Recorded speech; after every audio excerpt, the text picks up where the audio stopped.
Hey everybody, it's GoblitX and welcome back to another premiere draft of Kaldheim on Magic Arena. We've got a pretty fantastic mono-colored mythic rare here. There is not much I'm going to take over this. 6 mana for a 6/6 flyer. When it enters the battlefield, you search your library for 2 cards with different names, and then you reveal them. Your opponent puts one into your graveyard and the other into your hand.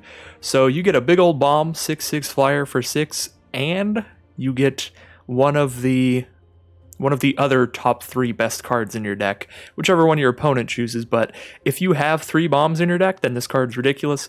Or you could just grab like 2 removal spells off of it, or just decent creatures, and this card is fantastic either way. There's not really much else in this pack that I would be first picking.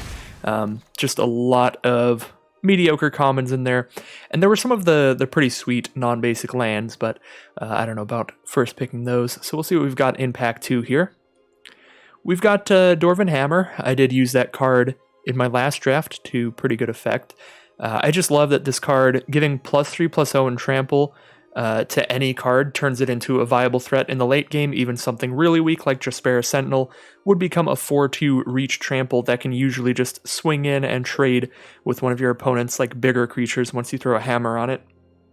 Plus, all of the equipment that come with a creature on them are pretty fantastic. So I like Dwarven Hammer a lot. I like the Bound in Gold. It is just good unconditional removal. Just really deals with any creature, and it deals with Planeswalkers. So you can actually use this on a Tybalt or a Kaya to shut off all their activated abilities. I guess there's also the white-blue Planeswalker, the new one. I don't know their name yet, but they definitely seem weaker than the other two. I think Bound in Gold's a fine pick. Dwarven Hammer's a super fine pick here too, but I don't think there's too much else along the quality level of those cards. See what they have in this pack. We've got a Behold the Multiverse. This is a fantastic blue draw spell at common. Being able to foretell this is pretty sweet, because since it's a 4 mana instant, the way that instants work with foretell is you get to spend the 2 mana to foretell them. You can't cast them the turn that you foretell them, but you can cast them on your opponent's turn still if they're an instant. So if you are planning on using this at instant speed at the end of your opponent's turn on turn 4, you can just foretell it and then still hold up another 2 mana instant speed trick, like maybe you have a Jarl foretold or something. So the foretell versatility on that is pretty sweet. Inga Rune Eyes isn't that exciting. It's just like an Octoprophet, 4 mana 3/3, scry 3. The die trigger is not incredibly hard to activate, but your opponent is going to be playing around it to get you to not draw the 3, so I don't think it'll happen super often. I kind of want to just take the Jarl here to stick with our Burning Rune Demon. When you have like an incredibly powerful bomb rare like the Burning Rune Demon, you do want to do everything in your power to stick to that color at least. So with the picks we have so far, I know for sure I'm trying to hold on to black for dear life, so I can play this Burning Rune Demon. So I'll take the pretty solid black common there. Jarl of the Forsaken, 4 mana 3/2 flash. When it enters the battlefield, destroy a creature or planeswalker and opponent controls that was dealt damage this turn. Plus, again, with the foretell versatility, and at instant speed, you can foretell this and hold something else up, or if you're not doing anything on turn 2 or 3, you can just foretell it instead. So, really solid card there. And I like the Stalwart Valkyrie a ton in black-white decks. One of the primary mechanics in black-white is casting 2 spells in 1 turn to get value. Premier cards for that are like the uncommon 2 mana 2/2, that when you cast your second spell in a turn, you're spitting out a 1/1 spirit. Stuff like that really wants you casting cheap things. In Valkyrie, you can cast for 2 if you trade off creatures in the early game. Iron Verdict's okay, but we already have a really good removal spell in Bound in Gold, and Iron Verdict is only going to kill tapped creatures, and it's only going to kill them if they have 5 or less toughness. Now that's most creatures, but it's not going to help against vigilant things. It's just not as unconditional as something like the Bound in Gold. So I usually take removal spells like the Iron Verdict a bit later. And here I'm happy to take a Draugur's Helm. Again, it's one of those equipment that comes with a creature, so it's pretty solid in that sense. This one, you're basically spending 5 mana for a 4/4 Menace Zombie, and then when that token dies, you can just start moving this equipment around. For 4 mana, giving +2/+2 in Menace is pretty good, especially when you've got some flyers, and we already have a Stalwart Valkyrie and a Burning Rune Demon. Throwing Menace onto a flying creature makes it incredibly hard to block, because now they need 2 creatures that can block things with flying. There is an Infernal Pet, which is a solid card for the the cast 2 spells in 1 turn deck, but I don't think it's as good as the Jogger's Helm. What do we have now? I like having like 1 Raise the Jogger in my decks in this format. It's not that hard to get 2 creature cards of the same type in your grave because a lot of them just have 2 types, as you can see: Angel Warrior, Zombie Cleric, Demon Berserker. None of our creatures match a type yet, but all we need is some random Warrior or some random Cleric or some random Berserker. I don't think there's a lot of demons. There are a lot of zombies, there's a lot of angels, there's a lot of the subtypes, so I think a Raise the Jogger would be solid. I don't know if I want to take it this early. That being said, the only other thing I'm really going to take here would be a Doomscar Oracle, which isn't fantastic, but we do want to make sure we have some cheap creatures here. And this is one of the better cards to enable casting 2 spells in 1 turn. You're not often wanting to just dump this out turn 3 as a 3/2, but you can when you have to. One of the best things to be able to do with this is if you have one of the 2 mana cards that cares about casting 2 spells in 1 turn, like the Clarion Spirit or the Berserker that gets 3+1, or the Berserker gets 2 +1/+1 counters every time that you double spell. If you have one of those 2 cards, you can choose to foretell this on turn 2, so that way on turn 3 you cast that 2 mana spell and this as a 1 mana spell, and bam, you're immediately casting 2 spells in 1 turn, spitting out maybe a Spirit Token or getting some +1/+1 counters on your Berserker. So it's really solid at just enabling that strategy. And here I'll just be taking some Shield Mates. They're pretty fine early creatures on the curve, early aggressive cards. They're cheap, so they help you cast 2 spells in 1 turn, and they can often just trade into one of your opponent's creatures and leave a 1/1 token behind, which is solid. In the other colors here, I do like Mistwalker a lot. Fearless Pup can be good when you've got some stuff that cares about boasting, like we saw that red Berserker in the last pack that was a 2 mana 2/2 that gets a +1/+1 counter every time you boast. Fearless Pup is very solid with that card. Yeah, I think those are my favorite off-color cards here, probably. I'm not going to scoop up a Snowland here, because I don't expect to have a lot of snow payoffs in the white-black double spell kind of theme.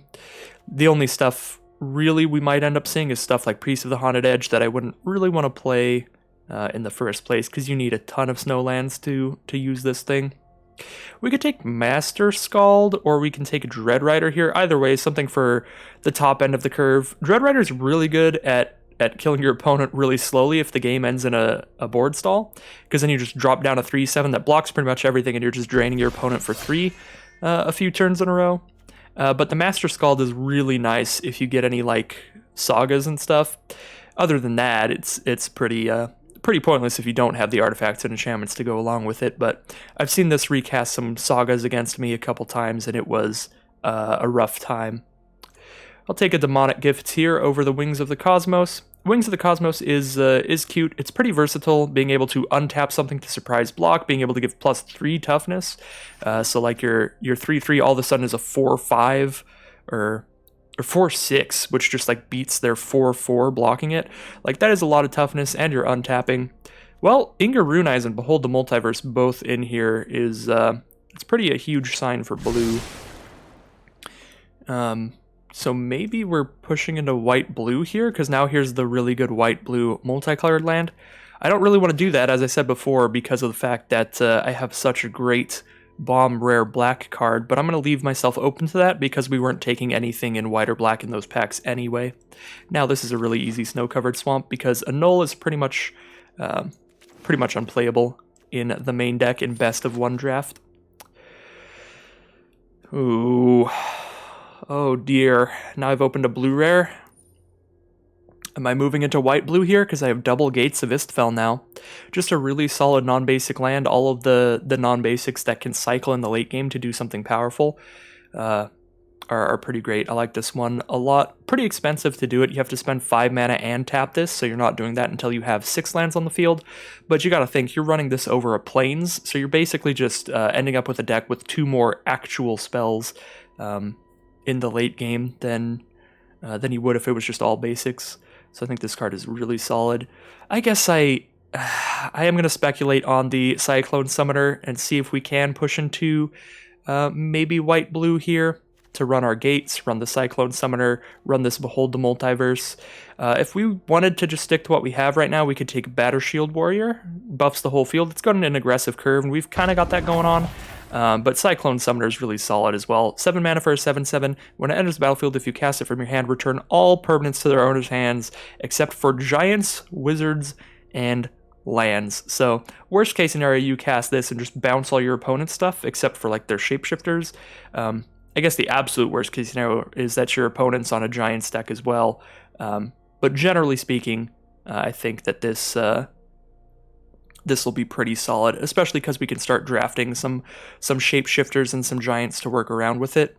And yet again, I think I am going to take a card for the blue-white build here, or at least just in blue, because Mistwalker is a pretty solid card at 3 mana. 3 mana for a 1/4 blocker is quite a large blocker. It's also got flying and the ability to dump mana into it to attack with it as a 4/1 flyer if you can dump 6 mana into it and trigger that ability 3 times. So this is really solid. It's also a giant for the Cyclone Summoner because of the Shapeshifter. I think it's better than the Great Hall Guardian. There was another Gates of Istfell, but the fact that these two went really late in the last pack makes me feel like that one will wheel as well, so we might end up with 3 of these in our deck.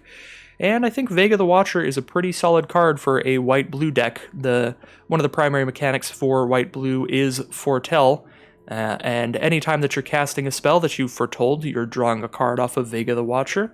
It's also just a 3 mana 2/2 flyer, pretty solid.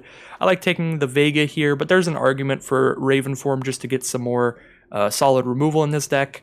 I think we're just taking the Foretell payoff card here, and we're probably having to drop our black. Yep.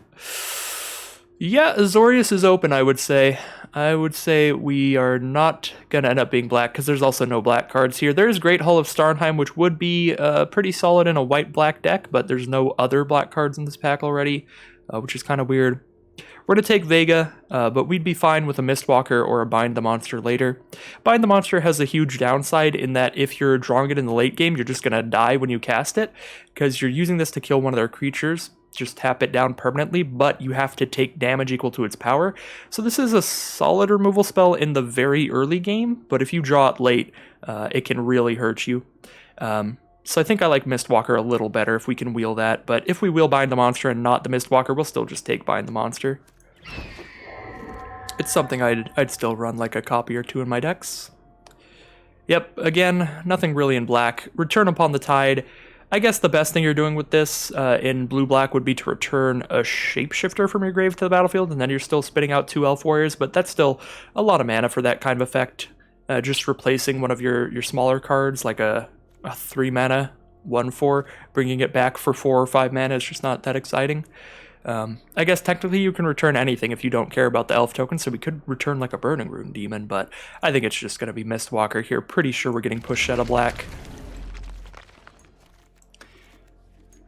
And into blue-white Foretell, flyers, sort of. So we have a flash 1/2 that gives a creature -2/-0 until end of turn, so it's an early game surprise blocker kind of thing. Not the greatest. I think I'm taking Starnheim Courser here. White-blue, both of these colors have a lot of flyers as well, and we already have a lot of flyers in this deck. We've got double Mistwalker, double Vega, and a Stalwart Valkyrie, so we could just try to be a general blue-white flyers build. That is pretty viable in this format as well, because there are plenty of just efficient flyers in both white and blue in the set. I like taking another Beskir Shieldmate just to have a lot of these early game blockers. Lajar Kinseekers is good in any tribal deck or any deck with a lot of shapeshifters. Right now, I guess it would be moderately playable right now, because even if we just curve into it with like a Beskir Shieldmate into a Mistwalker, because Mistwalker is a shapeshifter, a changeling, and Kinseekers is a changeling as well, that means these are both every creature type, so if we had 1 Mistwalker and 1 Kinseekers out, literally any other creature in the whole game, and we'll be able to trigger the +1/+1 counter ability there. So it might be okay in this deck, but I'm just going to pick up a giant stack of Shieldmates, so that'll be my only cards at 2 mana. I'll just dump out a Shieldmate turn 2 every game. That seems fine to me. I guess I'm taking a Run Ashore here. I could also take Demonic Gifts just in case we pivot back into black, but I don't see that as being particularly likely. Don't really love the Run Ashore, but I have never cast this before, so maybe I'll try it out. Just seems pretty slow. The Gates of Istfell did wheel, so we've got really solid use for our lands in the late game. If we're ever getting flooded, we are just constantly drawing cards and gaining life when we have 3 Gates of Istfell, so that's pretty solid. Now we've got a Carfell Harbinger. Pretty alright in the Foretell deck. It's a 1/3 blocker to slow down your opponent. Blocks them, they're like 2/2 stuff.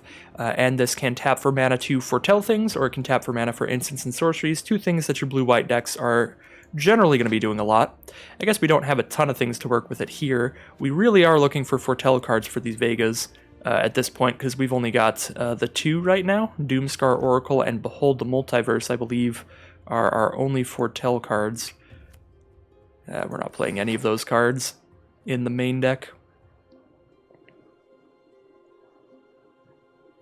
So in this final pack, I think to kind of round out the deck here, we are just looking for a lot of cards like Behold the Multiverse, just solid foretell cards. Augury Ravens would be sweet as well, because they would fit with both our blue-white Flyers theme and our foretell theme. Raven form as well, that would be solid in here as well. We've got enough flying blockers that we can easily deal with a 1/1 flying bird token on our opponent's side of the field, so Raven form is pretty much just a solid removal spell in this deck. Alright, I'm going to take Behold the Multiverse.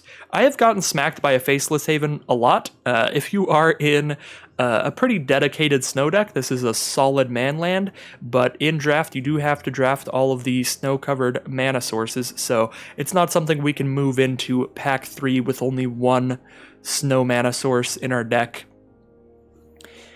because we have to have 3 other snowlands on the board in order to trigger this thing, so that is just very, very unlikely to happen here. We're going to take the card that is just definitely going to be solid in this deck, the Behold the Multiverse.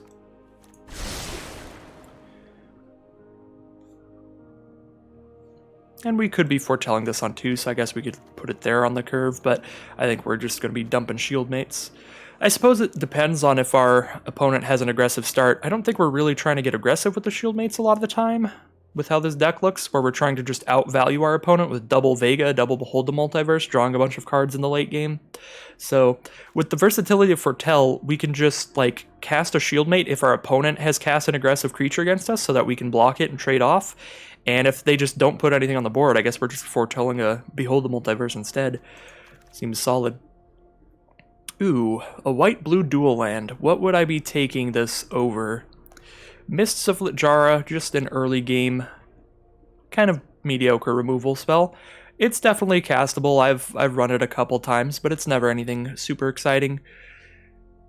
Just nullifies any small creatures. Frostpeak Yeti. This can be good in the late game, just being able to get through board stalls and be unblockable if you have enough snow sources. And you don't need a ton of them, you only need 1 snow mana to do that, so just some moderately playable cards there, but nothing incredibly exciting it looks like for this deck, so we'll just take the mana fixing. Ooh. I think I'm taking Valkyrie's Sword here. It's a lot of mana to spit out the token with this, but if you do, this is 7 mana for a 6/5 Flying Vigilance, and then you get to keep the sword around after that dies and move it to other stuff, so really, really big game ender, and it's a big old flyer. It's a nice sword to put on our other flyers. We've already got enough flyers that I don't think Rune of Flight does a ton in this deck. It does draw a card when we play it, so there's not a real downside of running it in your deck. It's always going to replace itself at least, but I think the Valkyrie Sword is just going to be a scarier card in this deck. We are seeing a lot of Bind the Monsters. Maybe we will get one of those, but again, it's not a card that I really feel like I'm missing out on by not having in my deck, because it is just so generally bad in the late game. Although it is very efficient in the early game, I will give it that. So here, not really a Raven Wings deck with tons of just natural flyers, not really a Code Spell Cleric deck. I'm not super trying to double spell that hard or be that aggressive on the curve. Not a Frost Augur deck because I just don't have a lot of snow cards. Valor the Worthy as well, just an early pump spell, so I guess I'm taking a Mists of Littjara here, and we may end up running it. We'll see. I don't think I'm running Brine Barrow Intruder. So we have Depart the Realm for the Foretell theme, but it's not that strong of a Foretell card. Some mediocre stuff here. We could take a Shimmerdrift Veil as like an Evolving Wilds. We can play this as a white source or a blue source, whatever we need at the time. And the armory is just off color. I think we're just taking Clarion Spirit here. we don't have like a ton of double spell synergies, but even just with all these 2-drops and the cards that we can foretell to make them cost 2 later, we can just cast 2 spells on turn 4 and spit out a Spirit with this, which is also just fine. I think the Clarion Spirit's okay in this deck. We're not like the exact strategy for casting 2 spells in 1 turn, but we've got enough ways to do it that I think Clarion Spirits is still solid, because this card is just so bonkers good if you can really consistently do it, and it's just pretty solid even if you are only double spelling like once in the game, like our deck might do. So I'm going to take a Saw It Coming here, just a nice foretell card for working with Vega. I guess we could take Depart the Realm as well, but I kind of like countering a spell a little more than just bouncing something, so I'll take Saw It Coming there. Alright, solid foretell removal spell. We don't have a ton of removal here, so we are in the market for an Iron Verdict at this point. 5 to a tapped creature, and we can foretell it, draw a card with Vega, and cast it cheaper later. Right now we've got Bound in Gold, Iron Verdict, Mists of Litjara, and like a counter spell as our removal. So yeah, I'm very happy to pick up that Iron Verdict here. And now we're just taking cards that I'm not running. Let's see what I own here. I guess I'll take an Invasion of the Giants for my collection for Historic Brawl, so I can have one of everything there. Alright, we got to bind the monster. I will definitely run that. I'm low on removal. We could use an early game removal spell like this. Again, it will be really sad in the games that we draw it and our opponent has a 6/6 on the field and we're already at 5, but in the early game it's always going to be fine. I don't think I'm running any of these, but maybe the Frostpeak Yeti. I've got 2 blue sources, or 2 snow sources, probably not. Not running a Wings the Cosmos with a deck with a bunch of things that are already flying. And this doesn't really seem like a deck for combat tricks in the first place. I'll pick up a Snow-Covered Plains. And probably not running a Frost Augur either. I've got 1, 2, 3, 4. I've got 4 snow cards if I keep the Frostpeak Yeti in there. So that's just, it's very unlikely to be drawing a snow card off of the Frost Augur in this deck. Well, Depart the Realm it is. Don't really need snow mana, so we're not going to take the off-color snow land. So we'll take it Depart the Realm. It works with Vega. We're probably going to end up running it for that reason because we have 2 Vegas in this deck. If I only had 1, I might just still not run that, but let's do some deck building here. We only have to cut 3 cards because we did end up pivoting out of black early on, which did end up taking up a lot of our picks in the early draft, as you can see here.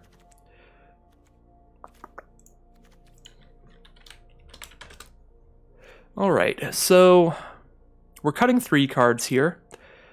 Master Skald isn't going to be returning any artifacts or enchantments from our graveyard to our hand, unless like we bind in gold our opponent's creature and then they sacrifice it to a Village Rites to draw 2 cards. That seems like kind of a corner case. Maybe they can blow up our Valkyrie's Sword, but that's only going to be relevant in the really late game. I guess we have 3 enchantment-based removal spells, so if our opponent has sacrifice outlets, we're going to have one of these in our grave most likely. And it's also just a 5-mana 4/4, kind of just a beefy card on the curve. I think this is probably fine in this deck to just run as a big old blocker later in the game, even if we're very rarely triggering its effect. So I kind of like that more than the Frostpeak Yeti, honestly. Kind of want to cut the Yeti first, and then I need 2 more cuts. Kind of want to cut Run Ashore. I'm probably just never going to end up running this card because I always just see it and feel like it's a ton of mana. It does really slow your opponent down, puts one of their permanents on top or bottom of their library. I guess they get to choose if they're putting it on top or bottom. So if they put it on top, then they do miss out on their next draw step, just redrawing what they already had on the field. But if they put it on the bottom and then put something in their hand, then like that is rough. But since it costs 6 mana, you can usually target a card that's good enough that they're going to want to just shove it back on top.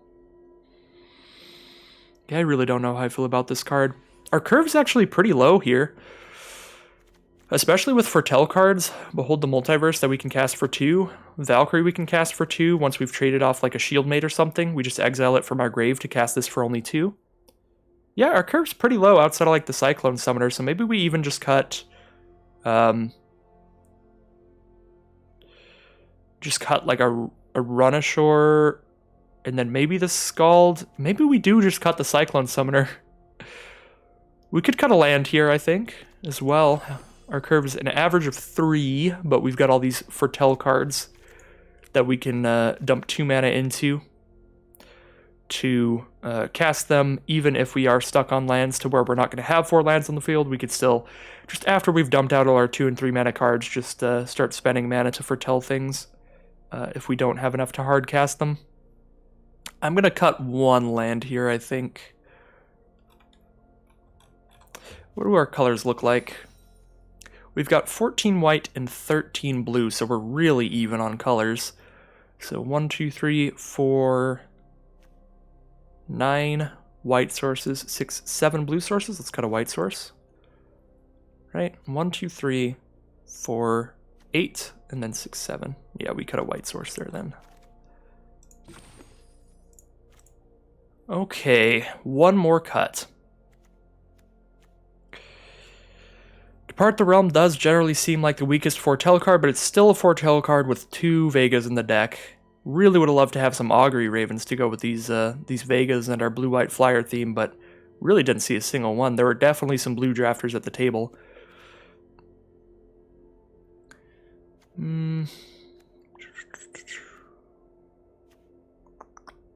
Doomscar Oracle foretells, which is important for Vega, and it can help the double spelling with Clarion Spirit.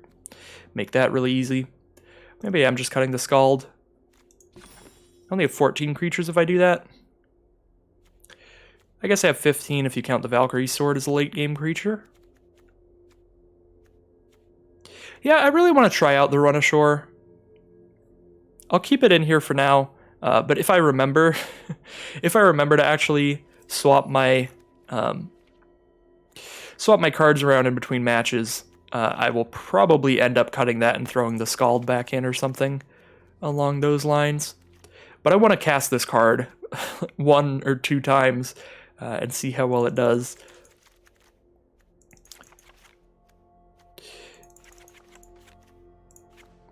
The other thing to think about with high mana cost cards is you also have to consider like the opportunity cost of running them, of where there are going to be games where you just never hit 6 mana and you die before that. And in those games, like any card that cost, 3 or 4 that you would actually have cast later on and had a big blocker would have helped a lot more. So we need to take that in consideration as well. If we end up like having Run Ashore in hand and never hitting 6 mana, that is definitely an argument against that card. It's got to do something really good when we can cast it to make up for the fact that sometimes we can't.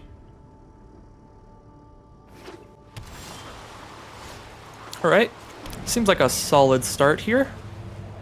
Can drop down a Clarion Spirit turn 2 and try to double spell later. Opponent is on blue-green or red-green, that's all I know for sure.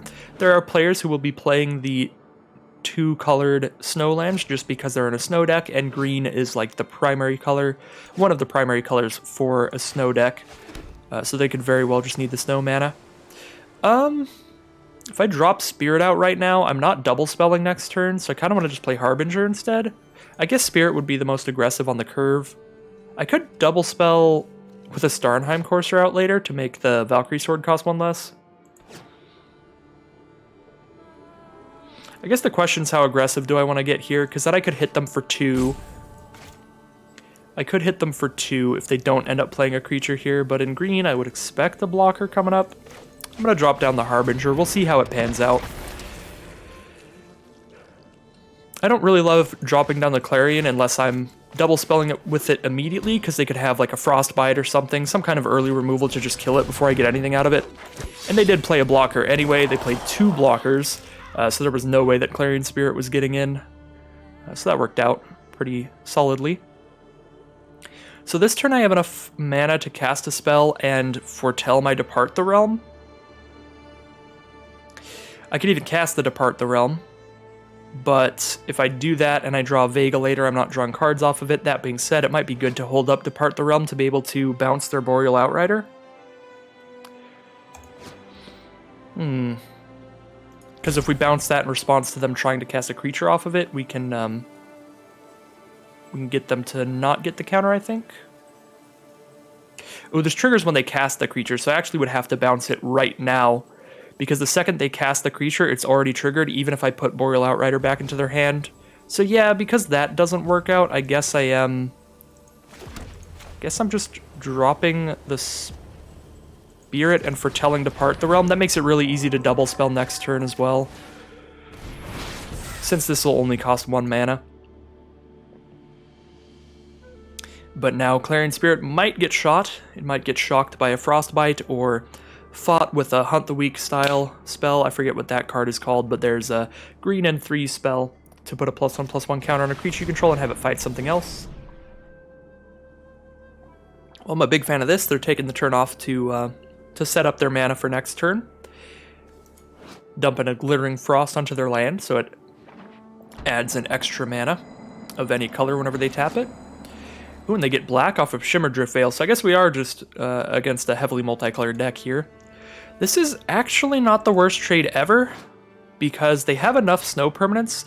This can add a snowman of any color, so if they're using this, they can make any creature they play for the rest of the game come in with a +1/+1 counter, because this is giving a +1/+1 counter to anything they spent a snow mana of its color on.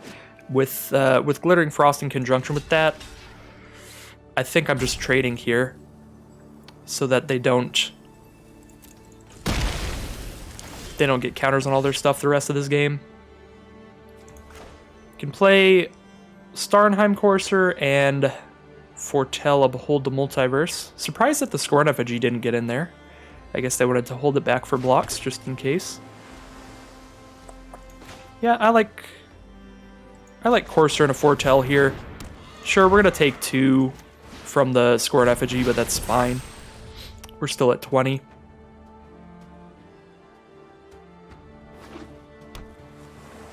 Opponent's got a ton of mana, so I'm scared what they could ramp into. Alright, that attack makes a lot more sense now. The 3 Seasons, they mill 3, and then on turn 2 of the Saga, they get to return up to 2 snow permanents from their grave to the battlefield, or to their hand. The battlefield, that'd be insane. So they get to pick up the Boreal Outrider again, alongside Sculptor of Winter here, most likely. So that will be pretty solid for them. I guess we are really just trying to beat them up with some flyers. I think I want to Behold the Multiverse during my turn here. How much does this cost? Because it's been reduced by 1, it'll cost 6 mana to get that out with a flyer, so we're still 2 mana off from that. So yeah, we want to draw some lands. And if I draw a land, I want to cast a land in my during my turn. Let's Behold. There's a land and a Doomscar Oracle. Don't really think I'm looking for the Oracle here, so we'll dump that on bottom, see if I can hit a second land. Perfect. This means next turn I get to cast my Valkyrie Sword with a big old angel on it. That seems very solid. I'm going to attack with just the Courser. My 1/3 can hold off their 2/3. Save a little more damage there. I guess my 1/4 can as well, but I can also hold up Depart the Realms this way. So I think in general, probably holding up the Depart the Realm is worth the 1 extra damage we would have dealt to them. Just in case they have the fight-based removal spell, because that will be really good in that situation. If they try to cast the fight-based removal spell, or that, well, this is one of the biggest bombs in the whole format. It is quite expensive, but our opponent did ramp into it pretty well. At the beginning of each upkeep, create a 3/3 Serpent. They have to use the Serpents to do stuff. Well, we're just trying to outrace that thing. That is just, that's just the way things are here. Oh my god. Just wrapped its way around my whole board. We're definitely putting that back in our hand. That makes me feel incredibly good about holding up my bounce spell, because dear lord. At least we got them to have to just dump all their mana into it again next turn, but what does it even do? They can sacrifice one of their tokens that they get every single upkeep to tap a permanent, or give Coma Indestructible. So they can just keep tapping down all our flyers because they get 2 Serpents every turn around. Like when it goes to my turn, they get a Serpent. When it goes to their turn, they get a Serpent. When it goes to my turn. I think I just lose to this. I just hard lose, but I definitely have to get as aggressive as I possibly can here. So Just go for it, Flyers. I believe in you. Yeah, unfortunately, I'm almost 100% certain I can't do anything about that. It can't even be countered, so even if I had my counterspell, we need like a Raven form for that, but I don't have a Raven form in this deck because Raven form could exile it. My enchantment-based removal does not work on this because it'll still be on the field, even if it can't use its activated effects. They're still getting serpents every turn. I guess, yeah, if I got a bound in gold, that wouldn't be the worst. That's actually probably the best thing I could do. Ooh, hoo-hoo. Okay. This will kill my angel token when I do this, but I can do this and I kill Coma and all the serpents. Well, I kill all the serpents and Coma just goes back to their hand.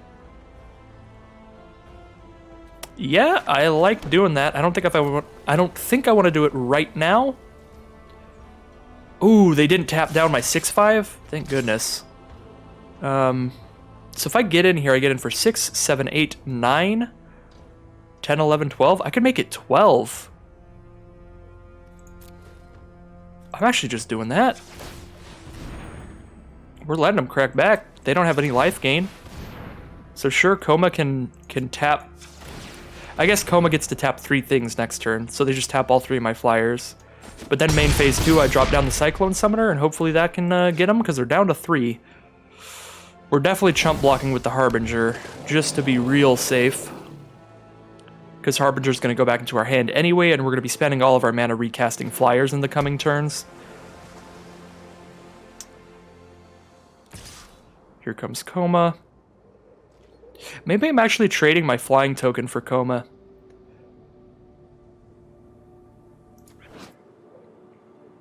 It makes them sacrifice a serpent to do that. Like, they sacrifice a serpent to give indestructible here. Then they have 2 serpents left. That's still enough to tap both my Flyers, so it just doesn't work out.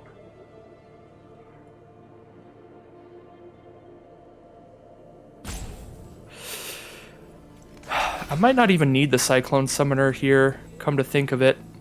Because if they just pass turn here, they have to sacrifice all 3 serpents. It goes back to their turn, they have 1 serpent. And then it goes to my turn, they have 2. They tap 2 things. Then I only get in for 2. I guess I kind of need the Cyclone Summoner. Pretty much the plan. I guess since I'm doing the Cyclone Summoner, whatever. Whatever, sacrifice the serpent right now.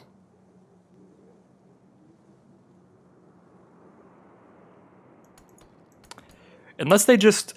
The only way that this play is bad is if they haven't read Coma and they don't know that they can tap down my Flyers. But I'm pretty sure they already know, so... They're just going to tap it down anyway, so I may as well stop the damage here, because it's going to die to Cyclone Summoner putting it back in my hand. Boreal Outrider. And a Hailstorm Valkyrie.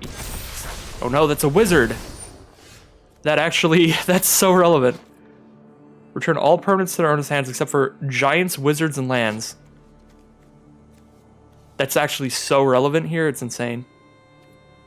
Okay, so... Now they have 2 serpents. So they can tap 2 of my things. When I go to combat, probably tap just the Mistwalker here, because Hailstorm Valkyrie can block the Starnheim Courser and survive. Yep, they have red Coma. That is for sure.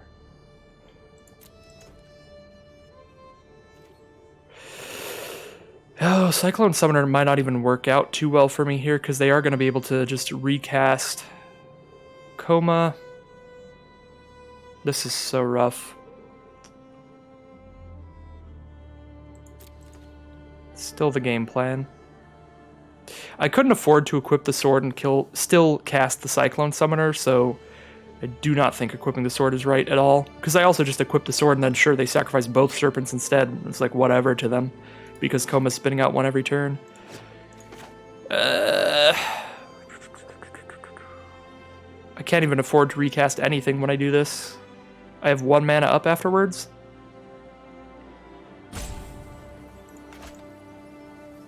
So I do this, they still have a Valkyrie on their field, and then they recast Koma. They get a Serpent during my upkeep, they tap down the Cyclone Summoner. I just dump out my 3 mana flyers, and it's a bad time and a half. Maybe I missed Civil Ajara while I still have the Courser out. I have to do this now because the clock is running. Actually, let me full control. I think maybe I do that. Wait, no, it throws mists back into my hand too because it's a permanent. It's not just creatures. Never mind. I can't even try to mists Valkyrie pre-combat. Even if I did, they got a bunch of snow lands. But I was just thinking maybe that's like the most efficient way to use my mana here because I am not going to have the mana up to do that next turn because I'm just dumping out flyers and shooting up a sword on something or dumping out a Harbinger. Oh, this is actually a wizard too.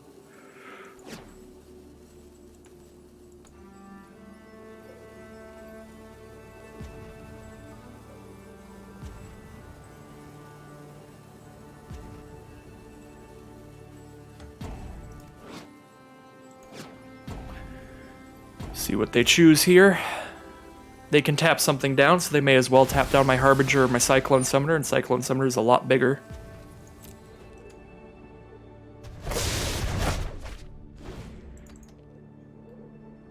Alright. They're at 3.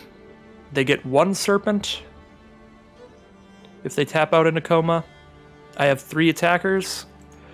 These are both lethal damage. This will be lethal damage if I play the sword and suit it up. I guess they'll have 1 Serpent and also Koma that can block.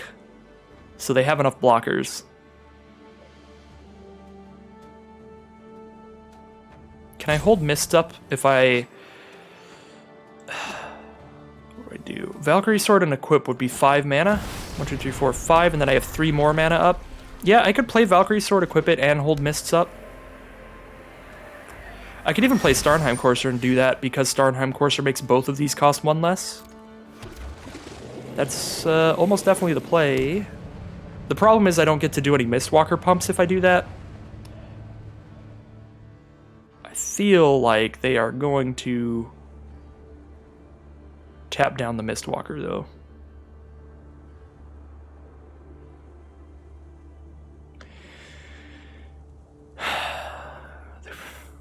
Actually, they probably tap down the Cyclone Summoner.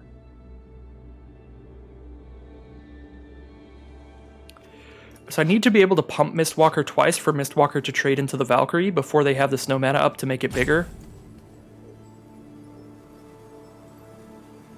So I actually probably just go to combat. So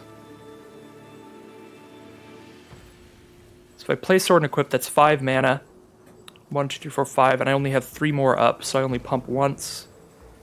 I guess I kind of have to just go to combat.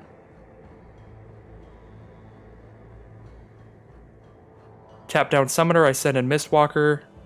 Trade off with the Valkyrie, get one of the flyers out of the way.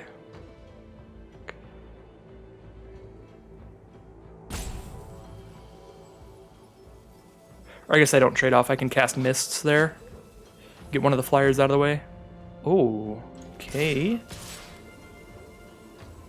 Are they trying to double block Cyclone Summoner with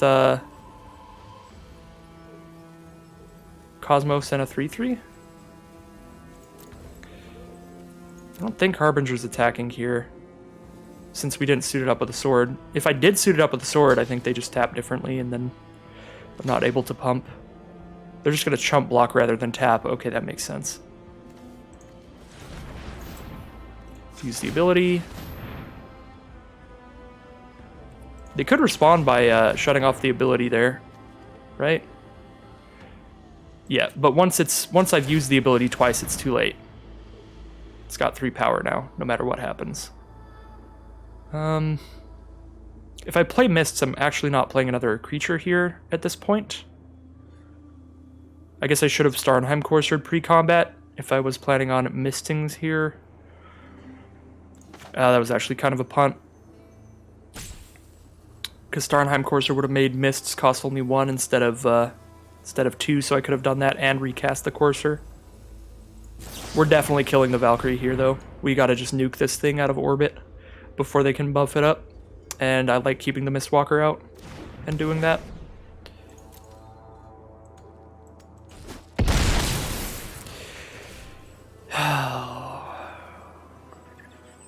Am I actually just playing the sword so that I have 3 lethal attackers? It goes to my turn. It goes to their turn, they get a Serpent. My turn, they get another Serpent. So they have 2 taps. They tap that. I suit up Sword onto Harbinger, and then they just block with Coma. I think I have to hold on to the sword to make another creature. Because throwing sword onto there to make all 3 of these lethal combat damage just doesn't win either. Plus, they're going to have a million other ground blockers. Yeah, that would be a terrible idea. Because Coma's doing all this for free. They don't have to dump any mana into that, so they're going to have a 3-2 alongside a 3-3 and a 2-2, or a 2-3. We're not doing anything on the ground for the rest of this game. Yeah, not having the Starnheim Courser is a huge miss. But theoretically, I mean, I think we're losing this game regardless. They're getting 2 Serpent tokens here, so they can tap down 2 flyers even if I have 2 flyers, and then they can just trump block my 7/7 with their 2/2 or their 3/2 or their 2/3. They've got like a million blockers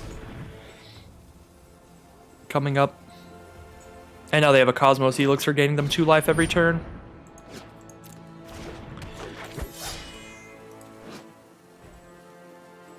I do have to say, this format has felt incredibly bomby to me so far. Because just some of the bombs in this format are just absolutely ridiculous and completely changed the course of the game. I feel like there was less of that in Zendikar for sure, but I may be wrong. Just gonna take it.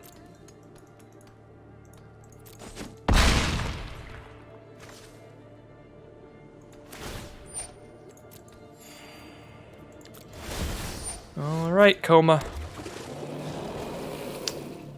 Shieldmate, a Courser, and a Valkyrie Sword. This costs 7 mana to do. 1, 2, 3, 4, 5, 6, 7. I can play Courser and Valkyrie Sword, get 2 flyers out. I think I go to combat. They tap down Summoner and Mistwalker. They go to 7 life on their turn from the Cosmos Elixir. Coma is running away with the game. For sure.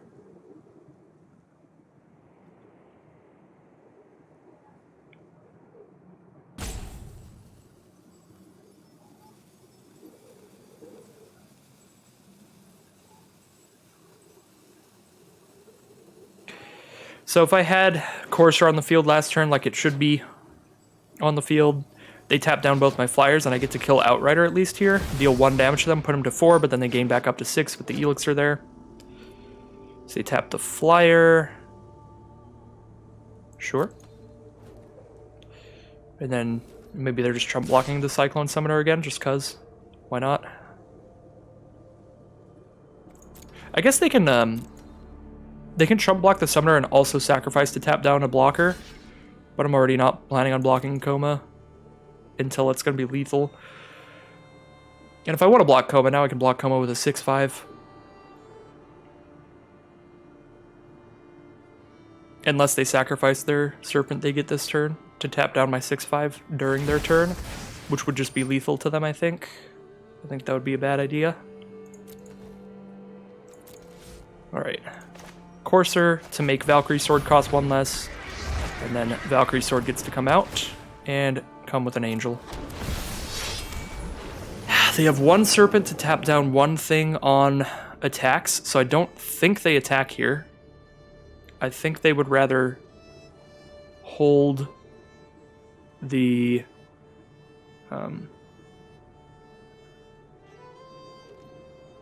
hold the Serpent to tap down during my turn. Yeah, I guess they do just get to kind of send in with Coma. Because if I block, they sacrifice the Serpent to give Coma indestructible, and if I don't block, they sacrifice the Serpent to tap down my flyer.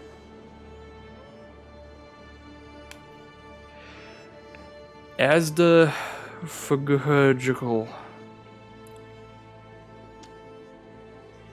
That is the middle row of the keyboard for you all. No, we're taking it. Go to 6. We need to keep all these flyers on the field so that they can only tap down 2 of our flyers next turn. So we're getting in for some amount of damage. I guess I put the sword on the courser so that the minimum amount of damage that we get in is 4 with Mistwalker. Put them to 1, then they gain up, go to 3. But then they probably get to go wide and just kill me. Because I'd be dumping a lot of mana into Mistwalker's ability.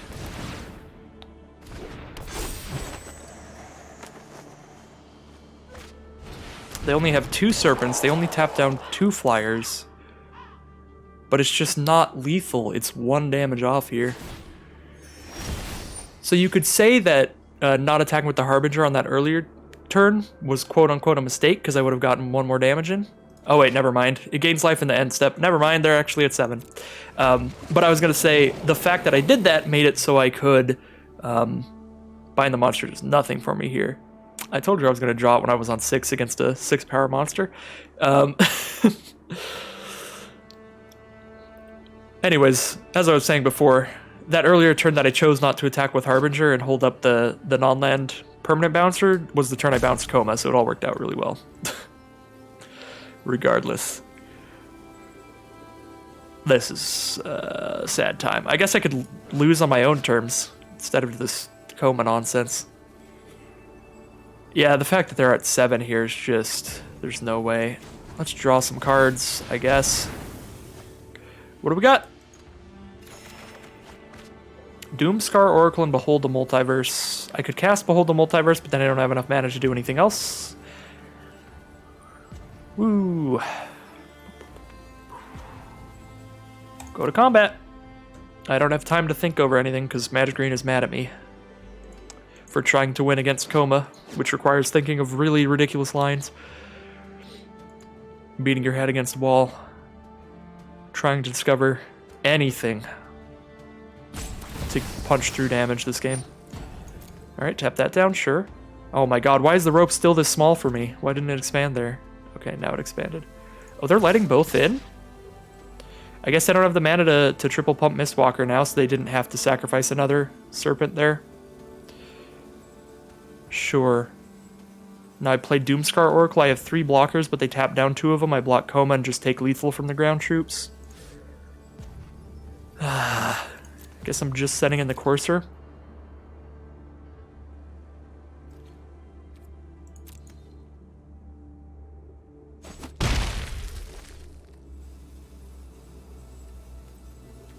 Probably playing Beskier Shieldmate instead of Doomscar Oracle, because I'm not really looking to trade with their attacking creatures. I'm just looking to block things and maybe get in with flyers later.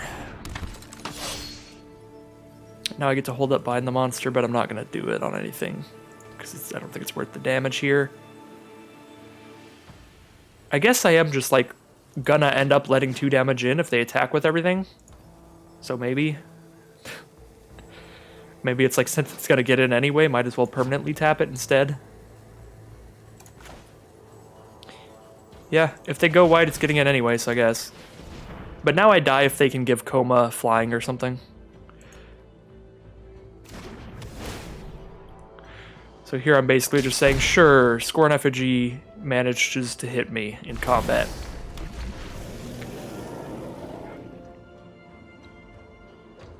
They have 5 attackers, I have 4 blockers, so I'm not quite dead. We're chump blocking Coma. I'm not binding the monster on Coma because I'd take 6 and go to 2 life, and then a single thing getting in kills me. In which case they have 1, 2, 3, 4, 5 attackers. I have 1, 2, 3, 4 blockers. I just die. And bind the monster doesn't shut off any of the abilities. Bound in Gold doesn't shut off the triggered ability either, so they would still get all of these Coma's Coils even if I had drawn into Bound in Gold sometime this game, but if I drew it early enough, I could shut off the activated ability of being able to sacrifice Serpents and tap down my Flyers, so I could have still won with Flying if I drew Bound in Gold soon enough, but it's chilling in here somewhere. It's just, it's lying in wait for the opportune time. Just wait. Tap down Cyclone Summoner, makes sense. It's my best blocker, can eat anything they have.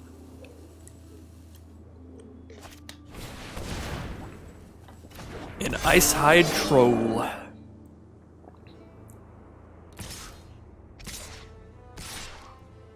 They're going to be at 7 again. They're going to have 2 Serpents to tap down 2 Flyers. So they tap down my 6/5 and they tap down my Mistwalker. They go to 7 and they only take 2 damage. I'm just getting bashed again. Well, it's an easy block here. Jumpstart first grade mathematics.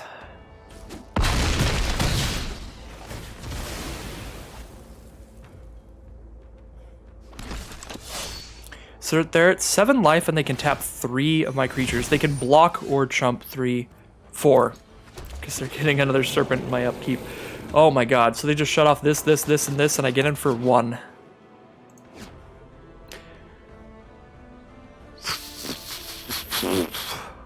So I probably Doomscar Oracle to gain some life.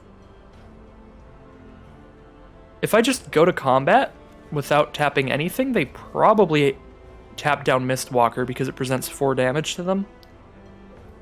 They definitely tap down the 6/5. I don't think I can afford to move the Valkyrie Sword because I want to Oracle and Valkyrie here for sure. Go to combat. I really hope they play around like a pump spell or something and just tap 2 things down with their Serpents.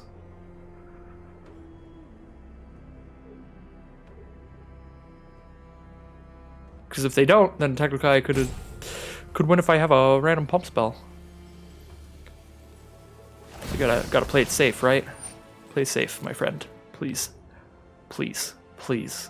This is 6 combat damage. That's 6 flying damage. Oh my god, really? They're just gonna accept 6 damage to the face? Ah, it's so bad for me. I guess they, yeah, I mean, they recognize that this is not the kind of deck that would be running a pump spell. So they're gonna be able to nullify 1, 2... I need to be able to stop 1, 2, 3, 4, 5, 6 things. I'm gonna have 1, 2 more blockers. 1, 2, 3, 4, 5, and I gain 2 is probably sufficient. This is going to be 5 mana, so 1, 2, 3, 4, 5. I have enough mana to pump Mistwalker once here, and I'm hoping that with the life gain, the other 2 are sufficient for blocks.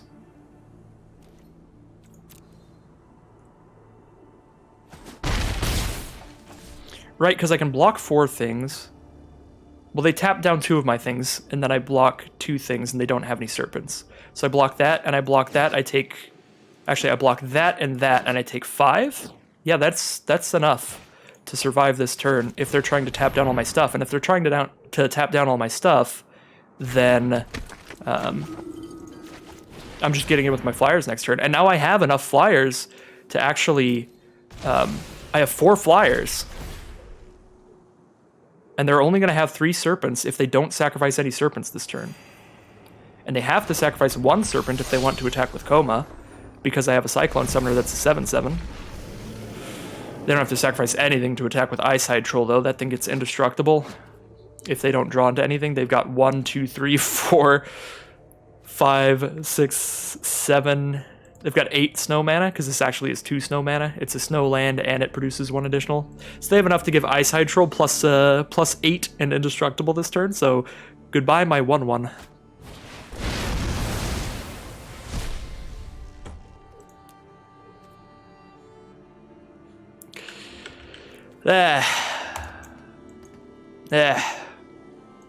That's disgusting. That's absolutely disgusting.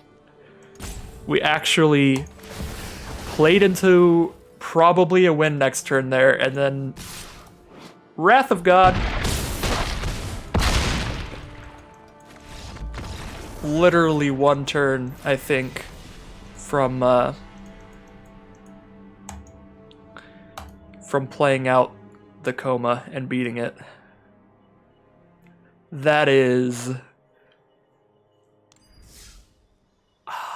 That's about the biggest feel bad you could ever start a draft with, but I think that was still some really interesting gameplay. There was definitely a lot to unpack there. Overall a good experience, but wow, what a way to end it. Crush the weak. I was certainly the weak one there. Wow, this video, when I'm not doing the timestamps in the time bar here, this video is gonna be a real a real wild ride, because that first game we're an hour in, we're only one match in. So the length might be pretty big if we do end up winning a lot. And if we 0-3, it'll look like we won a bunch of games because of how long that first round was. Whew. Well, yeah, not a lot to say looking back on that match. I think I played it pretty well. There were probably some better lines in the middle there because everything was so muddy, like with the equipment and everything, with all of the pumps we could have done on Mistwalker. But at the end there, I was feeling better than I did since the coma hit the field in the first place. So I was like, oh my god, we actually have a shot here. And then crushed the weak. Just absolutely destroyed those hopes and dreams. All right, so let's head into another round. See what we can do in this match against. Hopefully not a big old scary bomb mythic this time. I've got the Foretell on the Iron Verdict. I'm playing a 2-1 and a 1-3. Sure, Valkyrie Sword's really expensive, but other than that, this hand's all castable. But I guess Bound in Gold, technically, we gotta wait a little bit, but we can wait on Bound in Gold when we have other removal like Iron Verdict for the early game.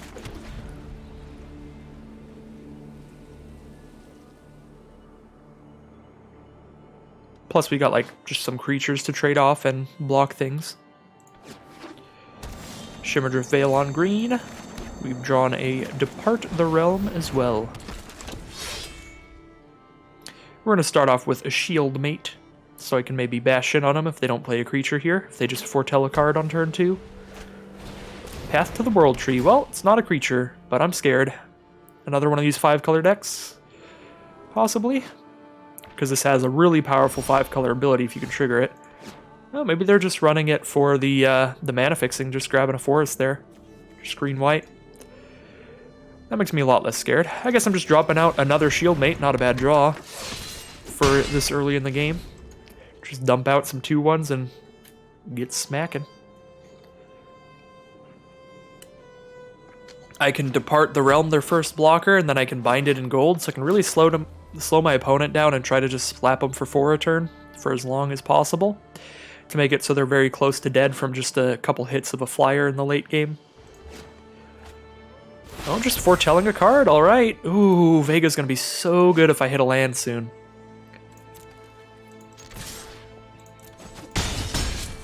Kinda wanna just play Harbinger here. I could foretell a card to set up for when I cast Vega, but when I cast Vega, the turn I cast Vega, I'm tapping all 3 of my lands, so I don't get to cast something immediately with it anyway.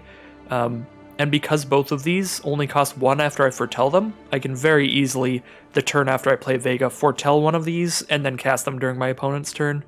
So I think I'd rather just get a Harbinger out. Because this also helps me get additional mana for foretelling things or casting these things. And if not, it is 1 more damage against them. They still don't have a blocker, so that could be relevant. Oh, maybe they actually just have all 5 colors of mana naturally in their hand already, and that's why they grabbed a forest off the Path to the World Tree. Oh, yep, that's a Glittering Frost. A Priest of the Haunted Edge. Well, as much as I would love to drop Vega down, that will give something -4/-4 with its activated ability, so I think I have to shut that down before I do anything else. Because if I cast Vega, Vega just dies to that now.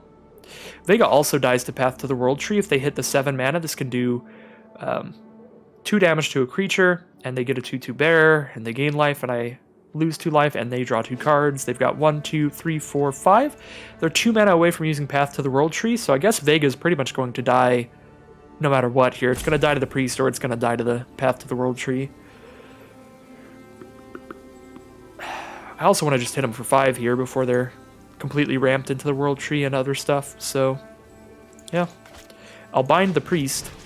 If they play a bigger, scarier blocker, we'll bounce that and hit them for 5 again. They're down to 9.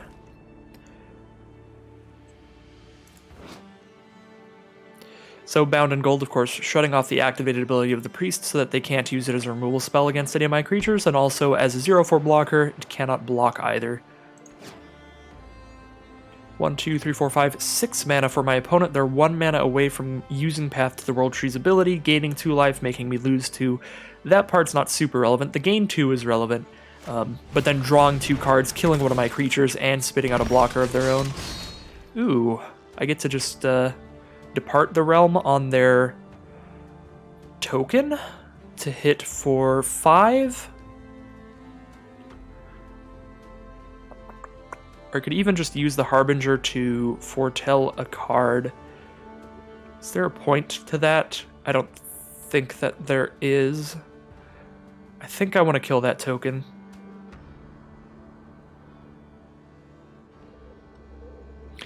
So I could do this, and then I could use the Harbinger mana and the island to foretell Iron Verdict. But I think I would rather just punch in for 1 more damage again.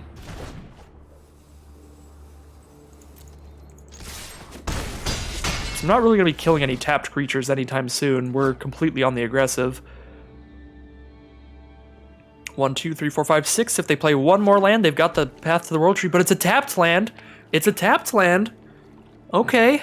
So they don't get to kill one of my creatures and spit out a 2/2, but they get the Icebind Pillar that can tap down one of my attackers. So I still hit for 3. Valkyrie's Sword costs too much mana to equip to just drop it down here. Yeah, I'm attacking with all. Hit him for 3. Could hold up the counterspell, but the thing is, they have enough mana now. They have 1, 2, 3, 4, 5, 6, 7 to use the path. Actually, how does this work? When this is tapped for mana, its controller adds 1 additional mana of any color. So they actually don't have the 5 color? That's what I was trying to double check there, to see if I wanted to hold up a counterspell or just cast Vega. They have green, white, 1 mana of any color, so they have green, white, black, blue, red? No, they had Path to the World Tree up, so I think I don't save up the counterspell there if they don't concede. They tap down Beskir Shieldmate, take 3, go to 1, then I cast Vega, Path to the World Tree happens, they kill Vega, then they're at 3 life with a 2/2 blocker. I send in with everybody, they block a 2/1, take 3. So if they had another land in their hand, just any basic land, they would be able to afford Path to the World Tree and Icebind Pillar, in which case they kill Vega, have a 2/2 blocker, tap down a 2/1, and just take 1. But yeah, they're still under a ton of pressure there, to where they go to 2 life there after gaining up to 3. So I think we had a solid lead there. We were probably gonna convert that into a victory, even if they trigger Path to the World Tree and hold up Icebind Pillar. So I guess that was the concession there. All right, 1 and 1. See if we can't hop into round 3 pretty quickly here. Server's having a fun time. I am recording on day 2 of Kaldheim's release, so there will be probably still some server issues. Tons and tons of people playing the format, I'm sure.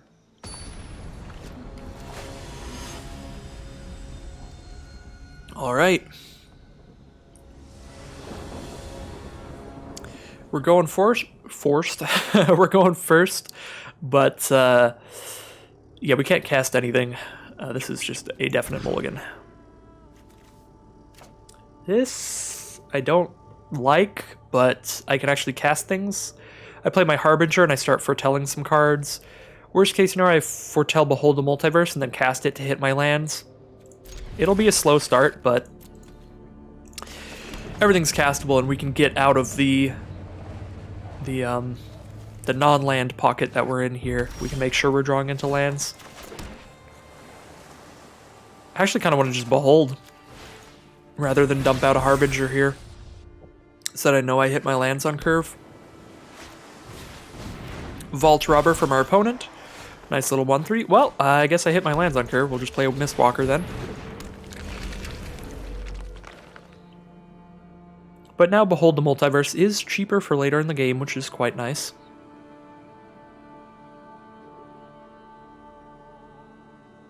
So our opponent is on blue-red. One of the main strategies you can do in blue-red is a blue-red kind of Giants deck. They want to throw a burn spell at my Mistwalker. That's cool. Ooh, Vega. I don't really have any creatures that I can draw removal spells from them with, so they've got removal for Vega. Vega's gonna die. But if not, we'll be drawing a lot of cards out of them, which will be really cool. Please do the thing, little owl. I'm just gonna hold off with the Mistwalker. It only does 1 damage to them, so I'd rather... Oh wow, that's horrible removal for Vega. I'm really happy with that. So I still get to just draw a million cards off of Vega. But I I don't get to attack with Vega. I guess now I can just cast another Vega if I really want to, but I don't feel the need. I really need to hit them for 2 to keep them from drawing a card here. So it would be a really bold play to try to hit a land off of Behold the Multiverse. I guess I can also foretell Depart the Realm and just use that on Cosmos Elixir to really slow them down. The only thing I don't like about that is I could also use it on my Vega to get rid of the removal spell, but that doesn't seem exactly necessary because I have the second Vega.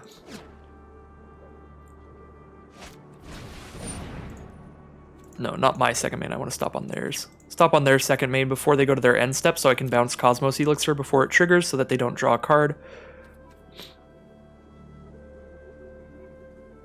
And then I draw a card instead, thanks to Vega's ability. Vega's put in work. Here we got 2 foretold cards.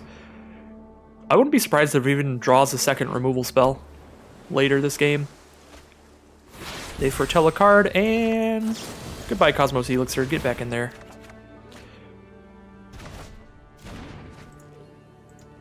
And now we can just definitely hit them for enough over time here that the Cosmos Elixir is not going to be drawing cards. We can even counter it pretty soon. Can't do that right now, I don't have the mana to do it. I guess I Behold the Multiverse here, trying to draw blue source, and then I'm probably just foretelling another card. Because I can hit them for 1 with Mistwalker, that puts them at 20, so if they recast Cosmos Elixir, they just go back to 22, they don't draw a card. That seems solid.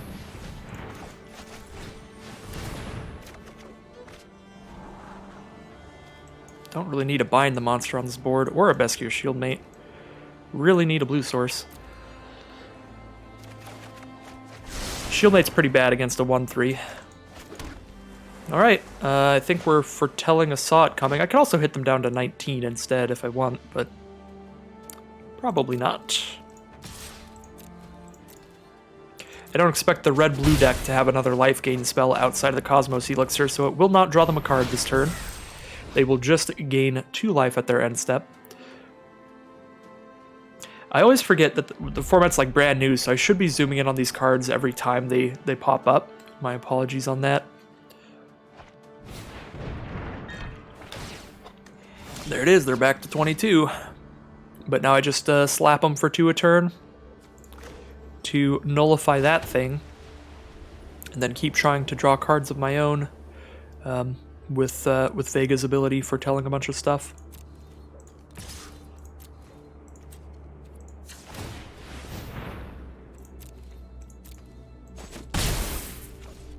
Kind of like holding up the counterspell here. I'm 1 mana away from being able to cast another creature on this board and hold up the counterspell, which is like ideally what I want to do. I'm definitely not like removing their Vault Robber just to get in with smaller creatures. So I'm not using any of the removal.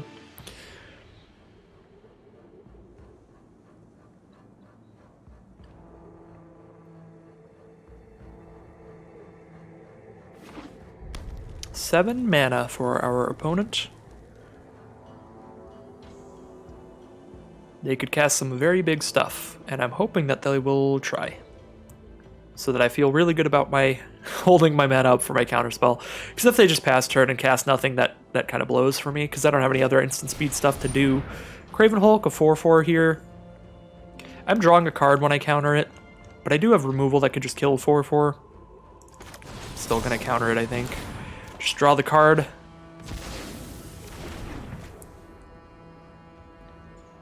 Really hoping to get towards another land, so I have enough mana to keep sending in with Mistwalker, keep them off the Cosmos Elixir, and actually play some more stuff on this board. Heck yes, that's a land. I have to hit them for at least 2 for them to not draw a card. So I think I send in for just 2, and then I play maybe Starnheim Courser. Could also foretell an Iron Verdict to just really put the fear of Vega in them. But Iron Verdict isn't doing anything here, except for scaring my opponent. They've got a Foretold card that could be a Demon Bolt to throw on my Mistwalker. That would be pretty bad, because then they are drawing a card off the Cosmos Elixir.